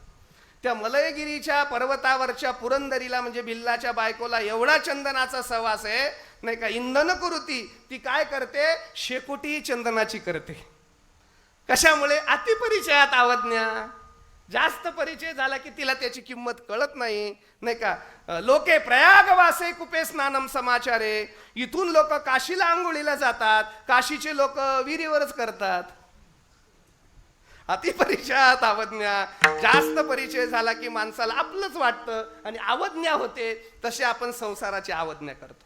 नाही बघा तुम्ही, गीतेच्या 11व्या अध्यायात भगवंतांना अर्जुनाने कबूल केलं की देवा माझ्याकडनं तुमची अवज्ञा झाली बरं का. परिचयात विठला विठला विठला अर्जुनाने प्रामाणिक कबूल केलं. सखेती मत्वा प्रसवम यदुक्तम. हे कृष्ण हे यादव हे सखेती, माझी आवज्ञा झाली कृष्णा, तू सखा आहे यादव आहे, पण तू तू तो खूप मोठा आहे हे मला कळालं नाही.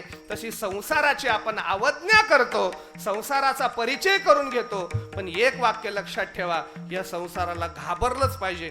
संसार भयानक आहे, संसार अति भीषण आहे, संसार अति दारुण आहे. चांगले चांगले संसाराला घाबरले. मला सांगा, संसार इतका भयानक आहे महाराज. संसार ऐसा दारुण जो भेटलाचे हरिशीन, ज्ञानदाने सकरुण भजी जे गुरु. ज्ञानोबारांनी त्याला दारुण म्हटले, दारुण. संसार दुःख मूळ चौकडे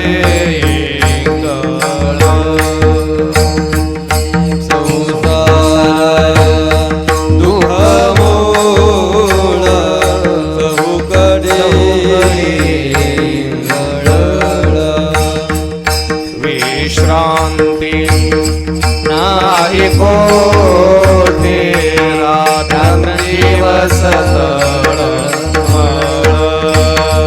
विश्रांती आहे मोठे रात्र दिवस कामक्रोध लोभ शोणे पाटीला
संसाराला. ज्ञानोबराने 18व्या अध्यायामध्ये गीतेचं वर्णन करताना फार गोड वर्णन केलंय. क्षर अक्षर द्राक्ष लता मांडव झाली आहे गीता, संसार पतश्रांता विसावया. ज्ञानोबाराय म्हणतात, संसाराच्या रस्त्यावर जो चालून थकला आहे ना, त्याला विसावा घेण्यासाठी गीता ही द्राक्षाच्या वेलीचा मांडव आहे. काय ज्ञानोबाराची कल्पना आहे बघा. संसाराच्या रस्त्यावर चाललेल्या पतश्रांताला विसावा घेण्यासाठी गीता काय आहे? द्राक्षाच्या वेलीचा मांडव आहे. मग संसार पतश्रांत आहे, भीषण आहे, दुःखमूळ आहे, म्हणून त्याला घाबरलं पाहिजे. तुम्ही घाबरा नका घाबरू, पण नाथ महाराज तुम्हाला उपदेश करतात, जर एवढा दुःखमूळ आहे, एवढा भीषण आहे, आणि तुम्हाला जन्म मरणाच्या संसारातून तुम्हाला सुटायचं असेल, तर तुम्ही एक काम करा. त्याच्यासाठी तुम्हाला पटावं म्हणून तुम्ही संसारात कसं राहायला पाहिजे याच्यासाठी नाथ महाराज एक दृष्टांत सांगतात. तो अभंगाच्या पहिल्या चरणात. पक्षी अंगणे उतरते, पक्षी अंगणे उतरते, पक्षी अंगणी उतरती, पक्षी अंगणी उतरती, पक्षी अंगणे उतरते, पक्षी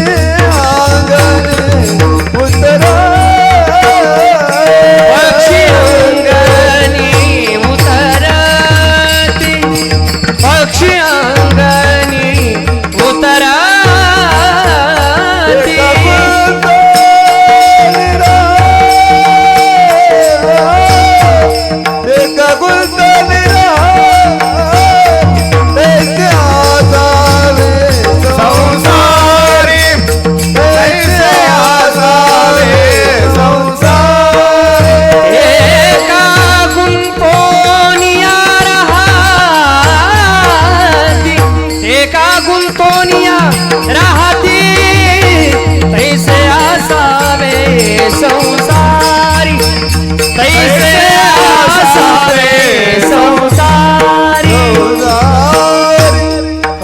विठ्ठल विठ्ठल विठ्ठल विठ्ठल विठ्ठल.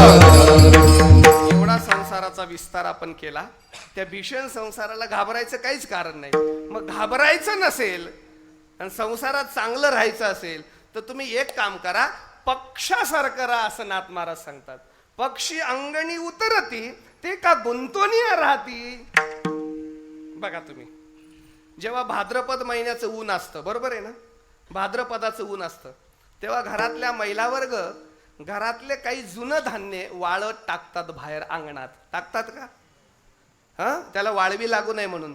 तुम्हाला सांगतो, जेव्हा ऊन असतं हस्त नक्षत्राचं, तेव्हा घरातली पुस्तकं बाहेर उन्हात ठेवायची असतात बरं का गंभीर गुरुजी. म्हणजे हस्त नक्षत्राचं जर ऊन पुस्तकाला लावलं तर वाळवी लागत नाही. पुन्हा हस्त नक्षत्रात पुस्तकं ग्रंथ वाळवायची. पण अर्थात म्हणजे हे कशाला उगाच सांगतो, आता पुस्तकच नाही राहिली म्हणा, उगाचच वेळ पुस्तकच राहिली नाही. खरं हे फार दुर्दैव आहे बरं का महाराज. पुस्तकं वाचल्याशिवाय माणूस वाचत नाही हो. नाही, ऐकून काहीच होत नाही, वाचलं पाहिजे. ज्याला वाचायचं आहे ना त्याने वाचलंच पाहिजे, पुस्तकं ठेवलं पाहिजे. हा, आता मोबाईल झाले ते म्हणतात बस टेप करून घ्यायचं आणि ऐकायचं. बास एकदा टेप केलं ना ऐकलं की तो दुसऱ्या दिवशी कीर्तनकारच होतो. नुसतं होत नाही, 11,000 मागतो. नाही, पण वाचलं पाहिजे. अनुभव वाचनातून येतो महाराज, ऐकण्यातून. ऐकणं श्रवण ही भक्ती असं जाऊ द्या. मग ती महिला अशी गहू वाळत घालते, तांदूळ वाळत घालते, ऊन लावते, दाखवते आणि संध्याकाळी ते धान्य भरून घेते. आता ते धान्य भरताना काय होतं, चुकून काही तांदळाचे दाणे, गव्हाचे दाणे अंगणामध्ये तसेच राहून राहतात की नाही थोडेफार. मग असा पक्ष्यांचा थवा येतो आणि ते दाणे बघतात. मग ते पक्षी खाली उतरतात आणि अंगणातले दाणे असे टिपतात, टप टप टप टप टिपतात. अंगणातले दाणे टिपले, त्यांचं पोट भरलं, ते म्हणतात मग लगेच तिथं ओट्यावर विश्रांती घेतात, झोपतात. सकाळी पुन्हा स्नान करतात आणि नाश्त्याला उतरतात. बरोबर आहे का? बरोबर आहे का? मग ते एकदा उतरले, दाणे टिपले की उडून जातात. त्या दाण्याची अपेक्षा करत नाही, त्या अंगणाची अपेक्षा करत नाही. तैसे असावे संसारी. तुम्ही जसं आले ना त्या पक्षासारखं राहा ना. इथं कशाला आले तुम्ही? हे बघा, काही लोक असे असतात, तुमच्याकडे पार असतो, काय म्हणतात त्याला, पारच म्हणतात ना, पारच म्हणतात ना. पारावर कट्टा म्हणा. काही लोक बसलेलेच असतात ना. नाही, अवतार तुम्हा धराया कारण त्यांचा जन्मच तेवढ्यासाठी असतात. सकाळपासून संध्याकाळी पारावरच असतात. हो, आणि पारावर असून रिकामट्या गप्पा मारतात. आमच्याकडे एक म्हण आहे, म्हणजे आमचे आजोबा म्हणायचे, सांगू का तुम्हाला त्या कट्ट्यावरची? आबळ्यानी म्हैस काबळ्याला उठ बैस. घेणं नाही देणं नाही. ते याच्या गप्पा मार, त्याच्या गप्पा मार, काही कारण नसताना. जसं आता आपण इलेक्शनच्या मारतो. हा, ऐका, एक पाहुणा आला गावात. मुद्दा ऐका. एक पाहुणा गावात आला आणि त्याला एका माणसाचं घर पाहिजे होतं. त्या कट्ट्यावाल्यांना भेटला, म्हणजे त्या पारावरच्या लोकांना. ते म्हणतात, ओ मालक, जय हरी. म्हणजे राम राम. नाही, मला बापूंच्या घरी जायचं होतं. कुठं आलं घर? यांना फक्त सांगायचं काम आहे, इकडं जा, बापूचं घर आहे. हे म्हणतात, का हो, कुठले तुम्ही? कुठले? हा म्हणतो, मग मी अमुक अमुक गावचा आहे. बरोबर. कस काय आले इकडं? अहो काय नाही, आलो मी, बसने आलो. बरोबर. काय काढलं मग? काय काम आहे? हा म्हणतो, अहो आहे माझं जरा काम आहे बापूंकडे. बरोबर. तुमचं त्यांचं काय नातं आहे मला सांगा बरं. हा म्हणतो, अहो आहे नातं, आहे जवळचं. प्रेमाचं आहे का सक्क रक्ताचं आहे? तो म्हणतो, अहो सक्क रक्ताचं आहे, असं नातं. बरोबर. मग तुम्ही किती दिवस तिथं मुक्काम ठोकणार आहेत आता? तो म्हणतो, अहो काय नाही, रात्रभर राहायचं ना, उद्या जायचं माझं. बरोबर.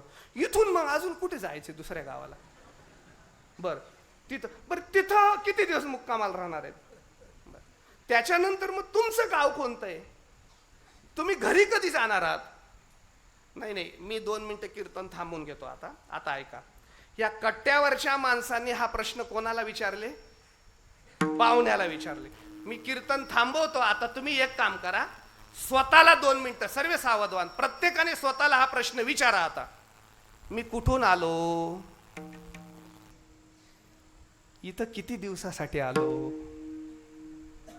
नाही इथं माझा मुक्काम किती दिवसाचा आहे, जिथं मला राहायचंय त्यांचं माझं नातं काय आहे, काय संबंध आहे त्यांचा आणि माझा, मला इथून नंतर कुठं जायचं आहे, इथलं काय बरोबर न्यायचं आहे का असंच ठेवायचं आहे. एकदा विचार करा, तुम्हाला याचं उत्तर मिळेल महाराज.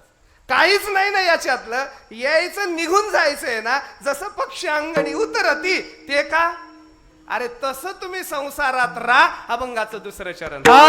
तैसे असा वे संसारी, ऐसे असावे संसारी, हो तैसे असावे संसारी, तैसे असावे संसारी, ऐसे असावे संसारी, हो ऐसे असावे संसारी.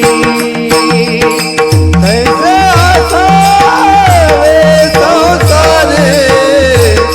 ऐसे असावे संसारी, ऐसे असावे संसारी, हो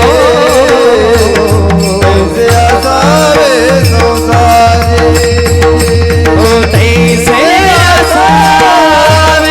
संसारी, ऐसे असावे संसारी, हो ऐसे असावे संसारी. जवबरी प्राची नाची दोरी, जवबरी प्राची नाची दोरी, नाची दोरी, जवबरी प्राची राजे दोरी, तैसे असावे संसारी, ऐसे असावे संसारी, हो ऐसे असावे संसारी, ऐसे असावे संसारी, ऐसे असावे संसारी, हो ऐसे असावे संसारी, हो ऐसे असावे संसारी, ऐसे असावे संसारी, हो ऐसे असावे संसारी, ऐसे असावे संसारी, ऐसे असावे संसारी, हो ऐसे असावे संसारी. विठोबा रखुमाये, विठोबा रखुमाये, विठोबा रखुमाये, विठोबा रखुमाये, विठोबा रखुमाये, विठोबा रखुमाये, विठोबा रखुमाये, विठोबा रखुमाये, विठोबा रखुमाये, विठोबा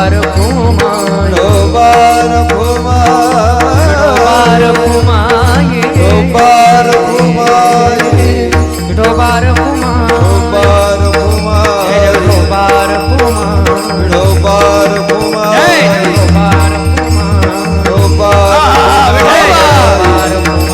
टाळी वाजवा, भजन करा सर्वांनी, टाळी वाजवा.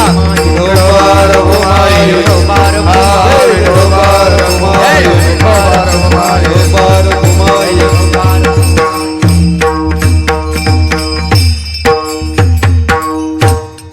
पक्षी अंगणी उतरती ते का गुंतोनिया राहते, तैशे असावे संसारी, जो बरे प्राचीनाची दोरी. अभंगाचं पहिलं चरण मध्ये आलो आणि वेळ संपला. तरी सुद्धा एक 5 ते 10 मिनिटं तुम्ही देत असाल तर बोलतो का. करू जय विठ्ठल. हा समारोप अभंगाचा फक्त करू ना. हा एक 5-7 मिनिटं. आता पुढचे चरण म्हणायला देत नाही, पण त्याचा समारोप केल्याशिवाय तो अभंगही तुम्हाला कळणार नाही, नाही का. ऐका, तुम्हाला संसार भयक्रांत आहे, संसारा भीती क्रम कळाला ना. मग त्या संसाराची भीमुक्त व्हायचं असेल तर आपल्याला पथ्य पाळावं लागेल. कसं संसारात राहायचं? जसं पक्षी अंगणी उतरती ते का गुंतून या राती तैशा असावे. अजून एक दृष्टांत देतात, आता म्हणायला देत नाही. वस्तीकर वस्ती आला, प्रातकाळी उठून गेला. एक माणूस रस्त्याने जात होता, पंढरपूरच्या वारीला जात होता पायी, पिशवी मागे पताका, पायी चालत होता. संध्याकाळ झाली, एका घर बघितलं. वारकरी कोणाच्याही घरी घुसत नाही बरं का. तुळशी वृंदावन बघितलं, वाटलं वारकऱ्याचं घर आहे, कारण तुळशी वृंदावन हे वैष्णवाचं लक्षण आहे. ओट्यावर बसला, जय हरी ओ जय हरी. मधून माणूस आला, म्हणले का हो बाबा? काही नाही, पंढरपूरला चाललो पायी, दिवसभर प्रवास केला, जेवायचं आहे, पाणी द्या थोडं. वारकरी बघितला, घर मालकाला दया आले. अहो बाबा, मग मध्ये या ना जेवायला, बाहेर ओट्यावर का? नाही नाही, माझ्याकडे डबा आहे, शिदोरी आहे ना, फक्त पाणी द्या. अहो बाबा, असं काय करता? तुमच्याकडची जरी शिदोरी आहे तरी माझ्या घरी गरम स्वयंपाक आहे, तुमची घ्या माझी घ्या, आपण एकत्र जीव, आनंद आजच्या दिवस. नाही नाही, मध्ये या बाबा. मग तो तेवढ्या पुरतं मध्ये जातो, पंक्तीला बसतो. त्या अनोळखी घर आहे, माणूस परिचयाचा नाही. याची शिदोरी त्या बाईकडे देतो, ती बाई त्याची शिदोरी खोलते, तिची भाजी, त्याची भाकरी, त्याची चटणी, एकत्र जेवण करतात. बरं वाटलं बाबा, जेवण बिवण होतं, गप्पा टप्पा होतात. मग तो म्हणतो द्या आपलं एखादं पोतं, झोपतो ओट्यावर. ते म्हटले बाबा असं काय करता? ओट्यावर थंडी वाजेल, दव पडतं सकाळी, ओसरीत झोपा. झोपा ओसरीत आहे, गादी देतो, गादी टाकतो, पडा आनंदाने निवांत झोपा. तो म्हणता राहू द्या, कशाला, माझा तुमचा परिचय नाही. तुमचं नाव कसला बाबा परिचय, तुम्ही आलात भाग्य आमचं. नाही नाही, गादीवर झोपा. मग ओसरीमध्ये तो माणूस गादी टाकून देतो, वारकरी शांत गादीवर झोपतो. सकाळी उठतो, आंघोळ करतो, नाश्ता करतो. तो म्हणतो तलाठी किती वाजता येईल गावात? माणूस म्हणले कशाला? हे घर 7-12 माझ्या नावावर पाहिजे ना मला, बरोबर आहे का? हा, अहो तो रात्रभर झोपतो, पहाटे 4 वाजता आंघोळ करतो, घर मालकालाही विचारत नाही, पुढच्या प्रवासाला निघून जातो. जसा वस्तीकर घरात आला, रात्रभर राहिला आणि प्रातकाळी पहाटे उठून गेला, घराची आशा नाही ठेवली, तैशा असावे संसार. तसं तुम्ही संसारामध्ये राहा. कशाला आशा करतात याची? आणि आशा करून काही तुमचं आहे? 1000 रुपयाची आशा केली तर 1000 रुपये तुमचे. 1000 रुपयाची कोरी नोट आली तर लोक अशी सांभाळतात, अशी सांभाळतात, मोडणारच नाही म्हणतात. अरे कधी मोडणार नाही असं होईल? अरे ती किती खिशे चापलत आली, तिला किती खिशे चापलायचे, तू सांभाळू नको, ती जाणारच आहे. काय तुझं आहे का ते ठेवायला? पोरग जाणारच आहे, तुझं आहे का ते राहायला? काहीच तुझं नाही ना. तू फक्त एक काम कर, जसं तुझं प्रारब्ध आहे, प्राचीन म्हणजे प्रारब्ध, तसं संसारात राह. सुख असेल दुःख असेल, प्रारब्ध प्रारब्ध म्हणजे तू मागच्या जन्मामध्ये जे कर्म केलंय ते फक्त इथं भोगून घे. तुझ्या हातात काहीच नाही, अपेक्षा करू नको. शेवटचा मी आता अभंगावर बोलत नाही, मी निरूपणाचं 5-7 मिनिटात बोलतो आणि ते महत्वाचं बोलतो. 2 दृष्टांत देतात, एक सिद्धांत सांगतात. खरं म्हणजे वेदांत शास्त्रामध्ये एक विगमन पद्धत आहे, एक निगमन पद्धत आहे. आधी दृष्टांत सांगायचा आणि मग सिद्धांत पटवायचा, त्याला विगमन पद्धत म्हणतात. आधी सिद्धांत सांगायचा आणि तो पटायला दृष्टांत द्यायचा, त्याला निगमन पद्धत म्हणतात. नाथ महाराजांची कला बघा, गंभीर महाराज एकाच अभंगात दोन्ही पद्धती वापरतात. आधी दृष्टांत सांगून सिद्धांत देतात आणि सिद्धांतावर दृष्टांत सांगतात. दृष्टांत म्हणजे काय? हो, दृष्टांत म्हणजे काहीच नाही. काय दृष्टांत काय असतो महाराज? एवढंच असतं नाही का, जे तुम्हाला माहिती आहे, जे मलाही माहित आहे, त्याला दृष्टांत म्हणतात. मला जे माहित आहे तुम्हाला माहित नाही, ते पटवण्यासाठी ते सांगितलं जातं. विठ्ठल विठ्ठल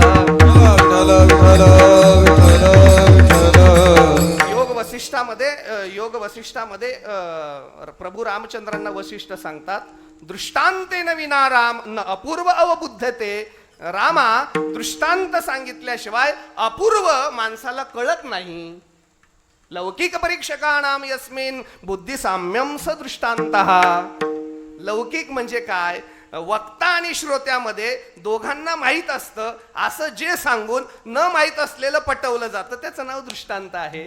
2 तुम्हाला पक्षी माहित आहेत, वस्तीकरी माहित आहे. या दोन्ही दृष्टांतातून तुम्हाला संसाराचा सिद्धांत नाथ महाराजांना सांगायचा आहे. आता शेवटचा मुद्दा नीट ऐका. नाथ महाराज पक्षाचाच का दृष्टांत देतात, नाथ महाराज वस्तीकराचाच का देतात? नाथ महाराजांना दुसरे दृष्टांत का नाही सुचले? पक्षीच का सांगतात आणि वस्तीकरच सांगतात? हे दोनच का दृष्टांत देतात? नाथ महाराजांची फार दूरदृष्टी आहे, फार दूरदृष्टी आहे. त्याच्यासाठी मी अजून एक गोष्ट सांगतो, नीट ऐका. एका माणसाच्या घरी असं घडू नये. घरी गेला इथून कीर्तनातून तो माणूस, काय त्याचं दुर्दैव, फक्त कीर्तनापुरतं बरं का. तो घरी गेला, घरी दरवाजा उघडतो तर 5.5 फुटाचा नाग असा फणा काढून दारातच आहे. त्याने तो नाग पाहिल्याबरोबर डोळे पांढरे केले, धोतर बितर कसं तरी आवरत पळत सुटला. इथं मंदिरात आला, म्हटले मी काल्याचा प्रसाद आहे ना, उद्या स्वयंपाक करू लागतो, घरी नाही जात. नाही नाही नाही, मी सर्व करून घेतो, घरी नाही जात. लोक म्हणले का? घरी काय आहे? नाग आहे. ऐका आता, नीट ऐका. एका दुसऱ्या माणसाच्या घरी नाग निघाला. दुसऱ्या माणसाच्या घरी काय निघाला? नाग निघाला. त्याने काय केलं? तो नाग धरला, एकच काठी जागेवर मारून टाकला, उचलला, बाहेर गेला, 2 काडक्या टाकल्या, जाळून टाकला, संपला विषय. अजून एका माणसाच्या घरी नाग निघाला. तो जरा प्राणी मात्रावर दया करणारा होता. त्याने काय केलं? बरोबर लाकडाने त्याचं तोंड दाबून ठेवलं, त्याची शेप बरोबर धरली, एक पोतं धरलं, त्या पोत्यामध्ये तो नाग घातला, त्याची बुचडी बांधली आणि दूरवर जंगलात घेऊन गेला. नाग सोडून आला. अजून एका माणसाच्या घरी नाग निघाला. त्याने काय केलं? तो नाग धरला, त्या नागाचा अभ्यास केला. त्या नागाला 2 विषारी दात असतात. याने काय केले? त्या नागाचे 2ही विषारी दात काढून घेतले आणि त्याच नागावर बाजारा करत पोट भरू लागला.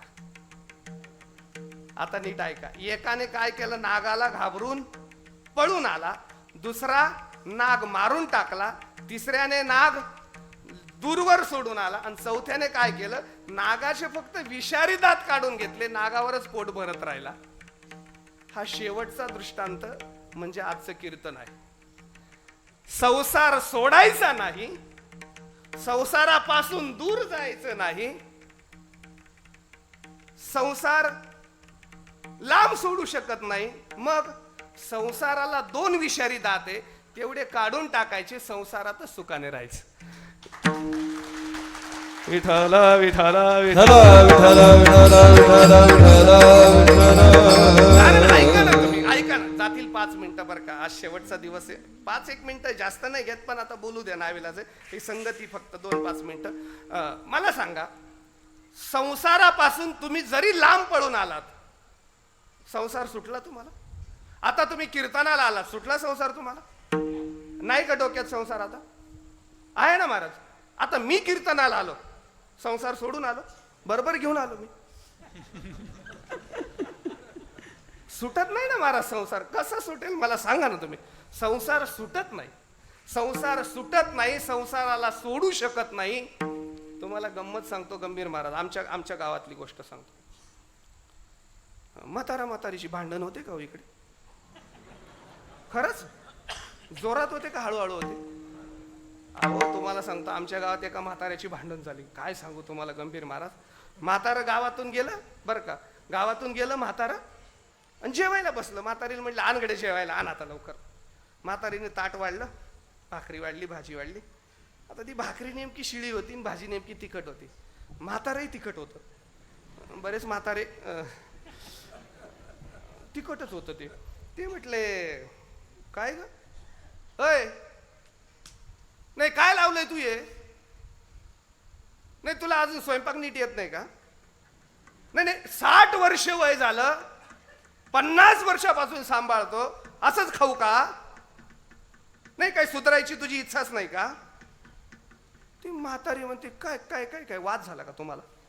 म्हातारे काय सोडत नाही मारा, ते डेंजर. वाद झाला का तुम्हाला? ती म्हणजे मला माझा वाद काढते का तू? नाही नाही मग तुम्हाला काय होतं? नाही कधी 50 वर्ष झाली, एकदा तरी माझ्या स्वयंपाकाला नीट म्हणता आलं का तुम्हाला? ती म्हटली नाही नाही आता तुझं तोंड लईच सरळ सरळ चालायला लागलं का? नाही नाही तुम्हाला आहे का भान? बघा ना तुम्ही. ती म्हणले तोंड सांभाळून बोल. नाही तुम्ही काय करणार माझं? नाही काय करणार म्हणजे? बाद झाला आता. सुना आल्या घरात, नातू शाळेत गेले, नीट इज्जतीत राहा. आतापर्यंत सहन केलं, आता नाही सहन करणार. मी होतो म्हणून वागवलं. तू काय समजते? ती म्हटले असं नाही, मी खानदानी होती म्हणून नांदली, लक्षात ठेवा, पळून गेली असती नाही तर. म्हातारा म्हणले तू आता ना, आता तुला सुनांची बाजू लागली, आता आता तुझ्या माझी गरज नाही राहिली, तू ना. तू म्हटले काय करणार आहे तुम्ही, तुम्ही काय करणार आहे? तो म्हणले करणार आहे म्हणजे घर सोडून निघून जाईल मी. निघा, काही तुमच्यासाठी राहिलं, निघा, मला माहिती आहे मी तुमचं ऐकून ऐकून कंटाळले, तुम्ही राहा नाही तर मी जाऊ का? तो म्हणले तू राह ना, मीच जातो. जा. चिडलंच म्हातारा, म्हणले खरंच जातो, जा. म्हातारा तन उठलं महाराज, त्याने धोतर घेतलं, त्याने कपडा घेतला, बांधले, आदळलं. ते म्हणले मी खरंच चाललो, बरं तुझी शपथ खरंच चाललो. जाऊ, मला माहिती आहे किती दिवस जाणार माहिती आहे मला, या जा. एकदम टेन्शन मध्ये आलं म्हातारं, तन करत माझ्या घरीच आलं. ते म्हणले नाना नाना.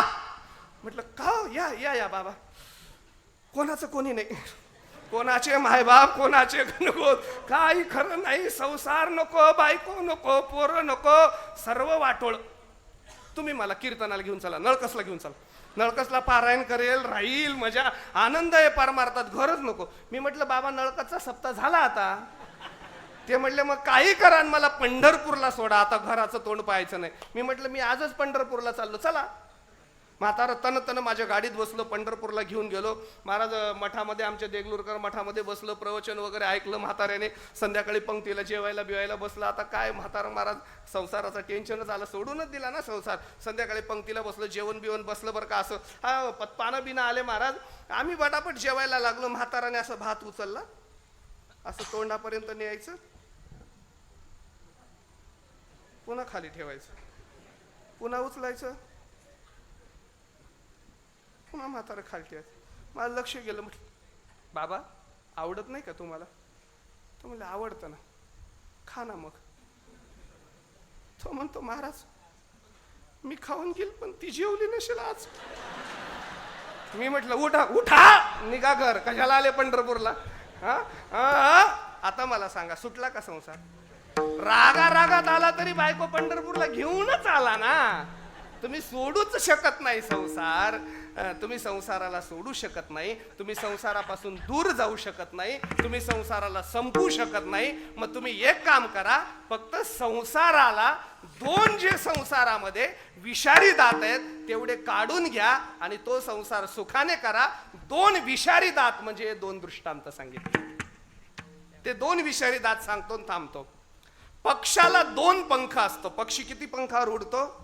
दोन पंखावर उडतो. तसं संसारात माणूस दोन पंखावर चालतो, एक कर्म आणि दुसरं ज्ञान. कर्माने माणूस जीवन जगतो आणि ज्ञानाने माणूस संसारात राहतो. कर्म आणि ज्ञान हे दोन पंख संसारले आहेत. गंमत अशी आहे माहितीये का, कर्माने जडत्वाचं ममत्व बाजूला करा आणि ज्ञानाने चेतनवाचं ममत्व बाजूला करा आणि त्याच संसारामध्ये सुखाने राहा. विठ्ठल विठ्ठल विठ्ठल. कारण काय आहे माहितीये का, पक्षी याच्या ठिकाणी मोह नावाचा विषारी दात आहे पक्षाच्या दृष्टांतामध्ये, आणि वस्तीकरामध्ये संगत नावाचा विषारी दात आहे. वस्तीकर संगतीचा, संगत ही संसारात वाईट आहे आणि मोह हा संसारात वाईट आहे. पक्षी मोहापासून मुक्त होतात आणि वस्तीकर संगतीपासून बाजूला होतो. आलं का लक्षात तुमचा? पक्षी मोहापासून मुक्त झाला, तो जर मोहात अडकला असता तर तसं तुम्ही मोहापासून बाजूला हा, मोहात अडकू नका, माझं असं काहीच म्हणू नका. कारण काय असतं माहितीये का, मम हे म्हणूच नका, माझं म्हणूच नका, कारण तुमचं नाहीच आहे. ते महाभारताने असा सिद्धांत सांगितलाय, दोन अक्षर नाही का मरणाला कारण असतात, तीन अक्षर ब्रह्मपदाला कारण असतात. ममेतीच भ्रमेन मृत्यू न मम इतीच शाश्वत, असं महाभारत बोलतं. मम कोणतं मम, कोणतं मम? द्विअक्षरस्तु भ्रमेन मृत्यू त्रिअक्षरतुम ब्रह्म शाश्वतम ममेतेच भ्रमेन मृत्यू न मम इतीच शाश्वत. न मम माझं नाही म्हणा, मुक्त व्हा, माझं म्हणा, अडकून पडा, अडकून पडा. ज्ञानोबारांची एक सुंदर ओवी सांगतो या संबंधात दृष्टांत. आपणच विहुनी दुहिता न मम म्हणे पिता, तू सुटेम प्रतिग्रहिता जावाई श्रीके. ज्ञानोबारांनी गोड दृष्टांत सांगितला, किती गोड आहे बघा. एखाद्या माणसाची मुलगी लग्नाला येते, तो मुलीचं लग्न ठरवतो आणि मग ते मुलीचं लग्न लावतो. लग्नामध्ये ब्राह्मण बुवाच्या साक्षीने कन्यादान करतो. कोण? मुलीचा बाप. मग तो ब्राह्मण बुवा मुलीच्या बापाला काय म्हणतो? म्हणा मम. तो बाप म्हणतो न मम. तो ब्राह्मण काय म्हणतो? मम. बाप काय म्हणतो? न मम. माझं नाही काही. तो बाप न मम म्हणतो, बाजूला होऊन जातो. आणि ते जावाई म्हणतो मम, सांभाळ मग आयुष्यभर. काय ज्ञानोबा दृष्टांत देता तो. बाप न मम म्हणून आयुष्यभर मुक्त होतो, जावाई मम म्हणून कायमचा अडकतो. यालाच म्हणतात ममत्व. तसं तुम्ही ममत्वाचा दात बाजूला फेकून द्या. माझं काहीच नाही म्हणून शुद्ध अंतकरणाने संसारात जरा तैशा असावे संसारी. आणि दुसरा जो संसारात वाईट दात येतो संगत. संगतीने सहवासाने माणसं इतके अडकतात. एखाद्या माणसाच्या सहवासात राहायला लागलो की त्याची इतकी सवय होऊन जाते, आपल्याला करमत सुद्धा नाही. आणि त्या सहवासाने त्याच्यात गुंततो. आपण घरातल्या सर्वच माणसाच्या सहवासात गुंतलो आहे. पत्नीचा सहवास, पतीचा सहवास, मुलाचा सहवास, हा सहवासासून मुक्त व्हा. सहवासात राहा पण गुंतू नका. कसं गुंतू नका? जसा वस्ती करत्या घरातल्या माणसाच्या सहवासात गुंतला नाही, सकाळी उठून गेला. आणि तुम्हाला कसंच राहा तैशे असावे संसारी. ममत्वाचा दात काढून फेका, संगतीचा दात काढून फेका, आणि सुखाने संसारात राहा. आता एक फक्त अर्धा मिनिट अजून घेतो. आता सुखाने संसारात इथपर्यंत आहे, पण तैशे असावे असं नाथ महाराज सांगतात. कैशे असावे? नाथ महाराज विसंगती सांगतात. म्हणतात पक्षी अंगणी उतरती ते का गुंतवण्या राहती. मग तैशे असावे का वस्ती वस्ती आला आणि प्रातकाळी उठून गेला, तैशे असावे. कैशे असावे ना महाराज? आम्ही तिथंच गुंतून राहावं का तिथून उठून जावं? कैशे असावे संसारी. अहो महाराज दृष्टांतामध्ये विसंगती झाली. नाथ महाराज चुकलेच बरं. चुकले की नाही नाथ महाराज? अहो दृष्टांत आणि सिद्धांत समर्पक पाहिजे ना. मी म्हणतो असं माणसाने कधीही चांगलं वागावं. उदाहरणार्थ रावणासारखं. जमला का दृष्टांत आणि सिद्धांत? विसंगती झाली की नाही? तसं तैशे असावे आणि उठून जावे. उठून जावी म्हणतात आणि तैशे असावे म्हणतात. मग असावे की उठून जावे? नाथ महाराज आम्हाला कसं कळायचं कैशे असावे आम्ही? त्याच्यासाठी फक्त अर्धा मिनिट घेतो. पंचदशीचा सिद्धांत सांगतो. कैशे असावे कुठून उठून जावे तेवढा सिद्धांत पंचदशीचा सांगतो. संसार दोन प्रकारचे आहेत बरं का. एक आहे ईश्वराने निर्माण केलेला संसार आणि दुसरा आहे जीवाने निर्माण केलेला संसार. ईशकृत संसार आणि जीवकृत संसार. ईशकृत संसार ही सृष्टी आहे. ही सृष्टी अशी ईश्वराने निर्माण केली. ह्यातले झाडं, पानं, फुले, वेली ही ईश्वर निर्मित संस्कृती संसार आहे. दुसरा आहे जीव निर्मित संसार. जीव निर्मित संसार कोणता आहे? आम्ही निर्माण केली आई, आम्ही निर्माण केला बाप, आम्ही निर्माण. मला सांगा, एक स्त्री देवाने फक्त जन्माला घातली. काय जन्माला घातली? फक्त स्त्री जन्माला घातली. आम्ही त्या स्त्रीला आई निर्माण केलं, आम्हीच त्या स्त्रीला बहीण निर्माण केलं, आम्हीच त्या स्त्रीला बायको निर्माण केलं, आम्हीच त्या स्त्रीला मुलगी निर्माण केलं. ती एकच स्त्री आहे, एक स्त्री आहे. पण आम्ही कोणी पत्नी म्हणतो, कोणी आई म्हणतं, कोणी नाही का बहीण म्हणतं, कोणी मैत्रीण म्हणतं. हा संसार कोणी निर्माण केला? हा आम्ही निर्माण केला. याला जीवकृत संसार म्हणावा. आणि ईश्वराने निर्माण केला त्याला ईशकृत संसार म्हणावा. तुम्हाला सुखाने राहायचंय ना, मग तुम्ही एक काम करा, जीवकृत संसारातून उठून जा आणि ईशकृत संसारात तसंच राहा. तसंच राहा. तैशे असावे संसारी. आणि तसे जर संसारात असतात तर मग नाथ महाराज म्हणतात तुम्हाला भयच नाही. अभंगाचं शेवटचं चरण. एका जनार्दन एका जनार्दन एका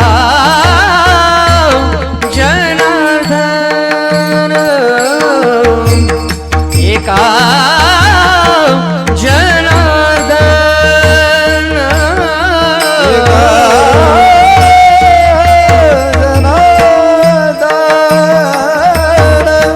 एका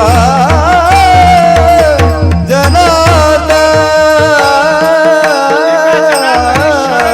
एका जनार्दनी क्षण एका जनार्दनी क्षण ऐसे असता भया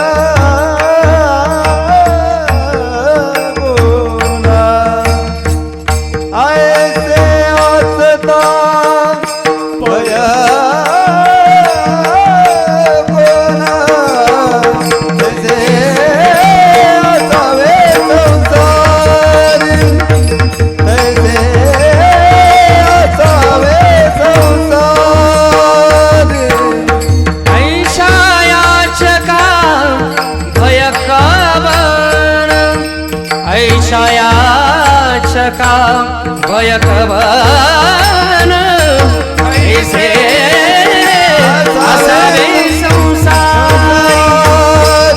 ऐसे असावे संसार हे बघा, कोणी आजच्या सूचना होईपर्यंत उठू नका. कीर्तन संपलं. ज्ञानेश्वर माऊली ज्ञानराज माऊली तुकाराम ज्ञानेश्वर माऊली ज्ञानराज माऊली तुकाराम माऊली ज्ञानराज तुकाराम. पक्षी अंगणे उतरते एका गुंतोनिया राहते तैसे असावे संसारी जोवरी प्राचीनाची दोरी असो. या नाथ महाराजाच्या अभंगाचं तुम्ही कृपा केल्यामुळे थोडंसं चिंतन करण्याचा प्रयत्न केला. तसं मला काही येत नाही, मी कीर्तनकारही नाही, पण सद्गुरू माऊलींच्या कृपेने जो बोलण्याचा प्रयत्न केला याच्यातून घ्यायचं एकच आहे, संसार सोडायला सांगितला नाही आम्हाला, संसार करायचाच आहे, पण संसारात गुंतायचं नाही, संसारापासून मुक्त जीवन जगायचं आणि परमार्थाचा आनंद घ्यायचा, परमार्थाच्या आनंदामध्ये संसार वाढवायचा. आणि असं जीवन ज्याच्या जीवनात आहे, आयुष्य असं ता भय कवन, मग कशाची भीती बागायची. मग तुका म्हणे काळा हानू तोंडावरी, नाही का, काळाच्याही थोबाडीत मारण्याची नाही का ताकद त्या माणसामध्ये असते. आमचं नळकस गावामध्ये क्रांती घडली. मागच्या वर्षी राम मंदिर झालं, यावर्षी वर्धापन दिनाचा भव्य सप्ताह झाला आणि बोलता बोलता सप्त्याचा जागराचं कीर्तनही झालं. राहिला फक्त काला शिल्लक. हा सप्ताह अतिशय भव्य आमच्या गावकऱ्यांनी केला. मला नळकस ग्रामस्थांचा अतिशय स्वाभिमान आहे आणि ग्रामस्थांचा जेवढा स्वाभिमान आहे त्याच्या 10 पट मला नळकसच्या तरुणांचा स्वाभिमान आहे. कारण नळकसचे तरुण हा एक मोठा वर्ग आहे. खरं म्हणजे हा भाव जो आहे, असे प्रत्येक गावचे तरुण व्हायला पाहिजे. आपण एवढी मेहनतीने हा कार्यक्रम केला तर आपल्याला धन्यवाद दिली तेवढी थोडीच आहे. आपण श्रोते सज्जन खूप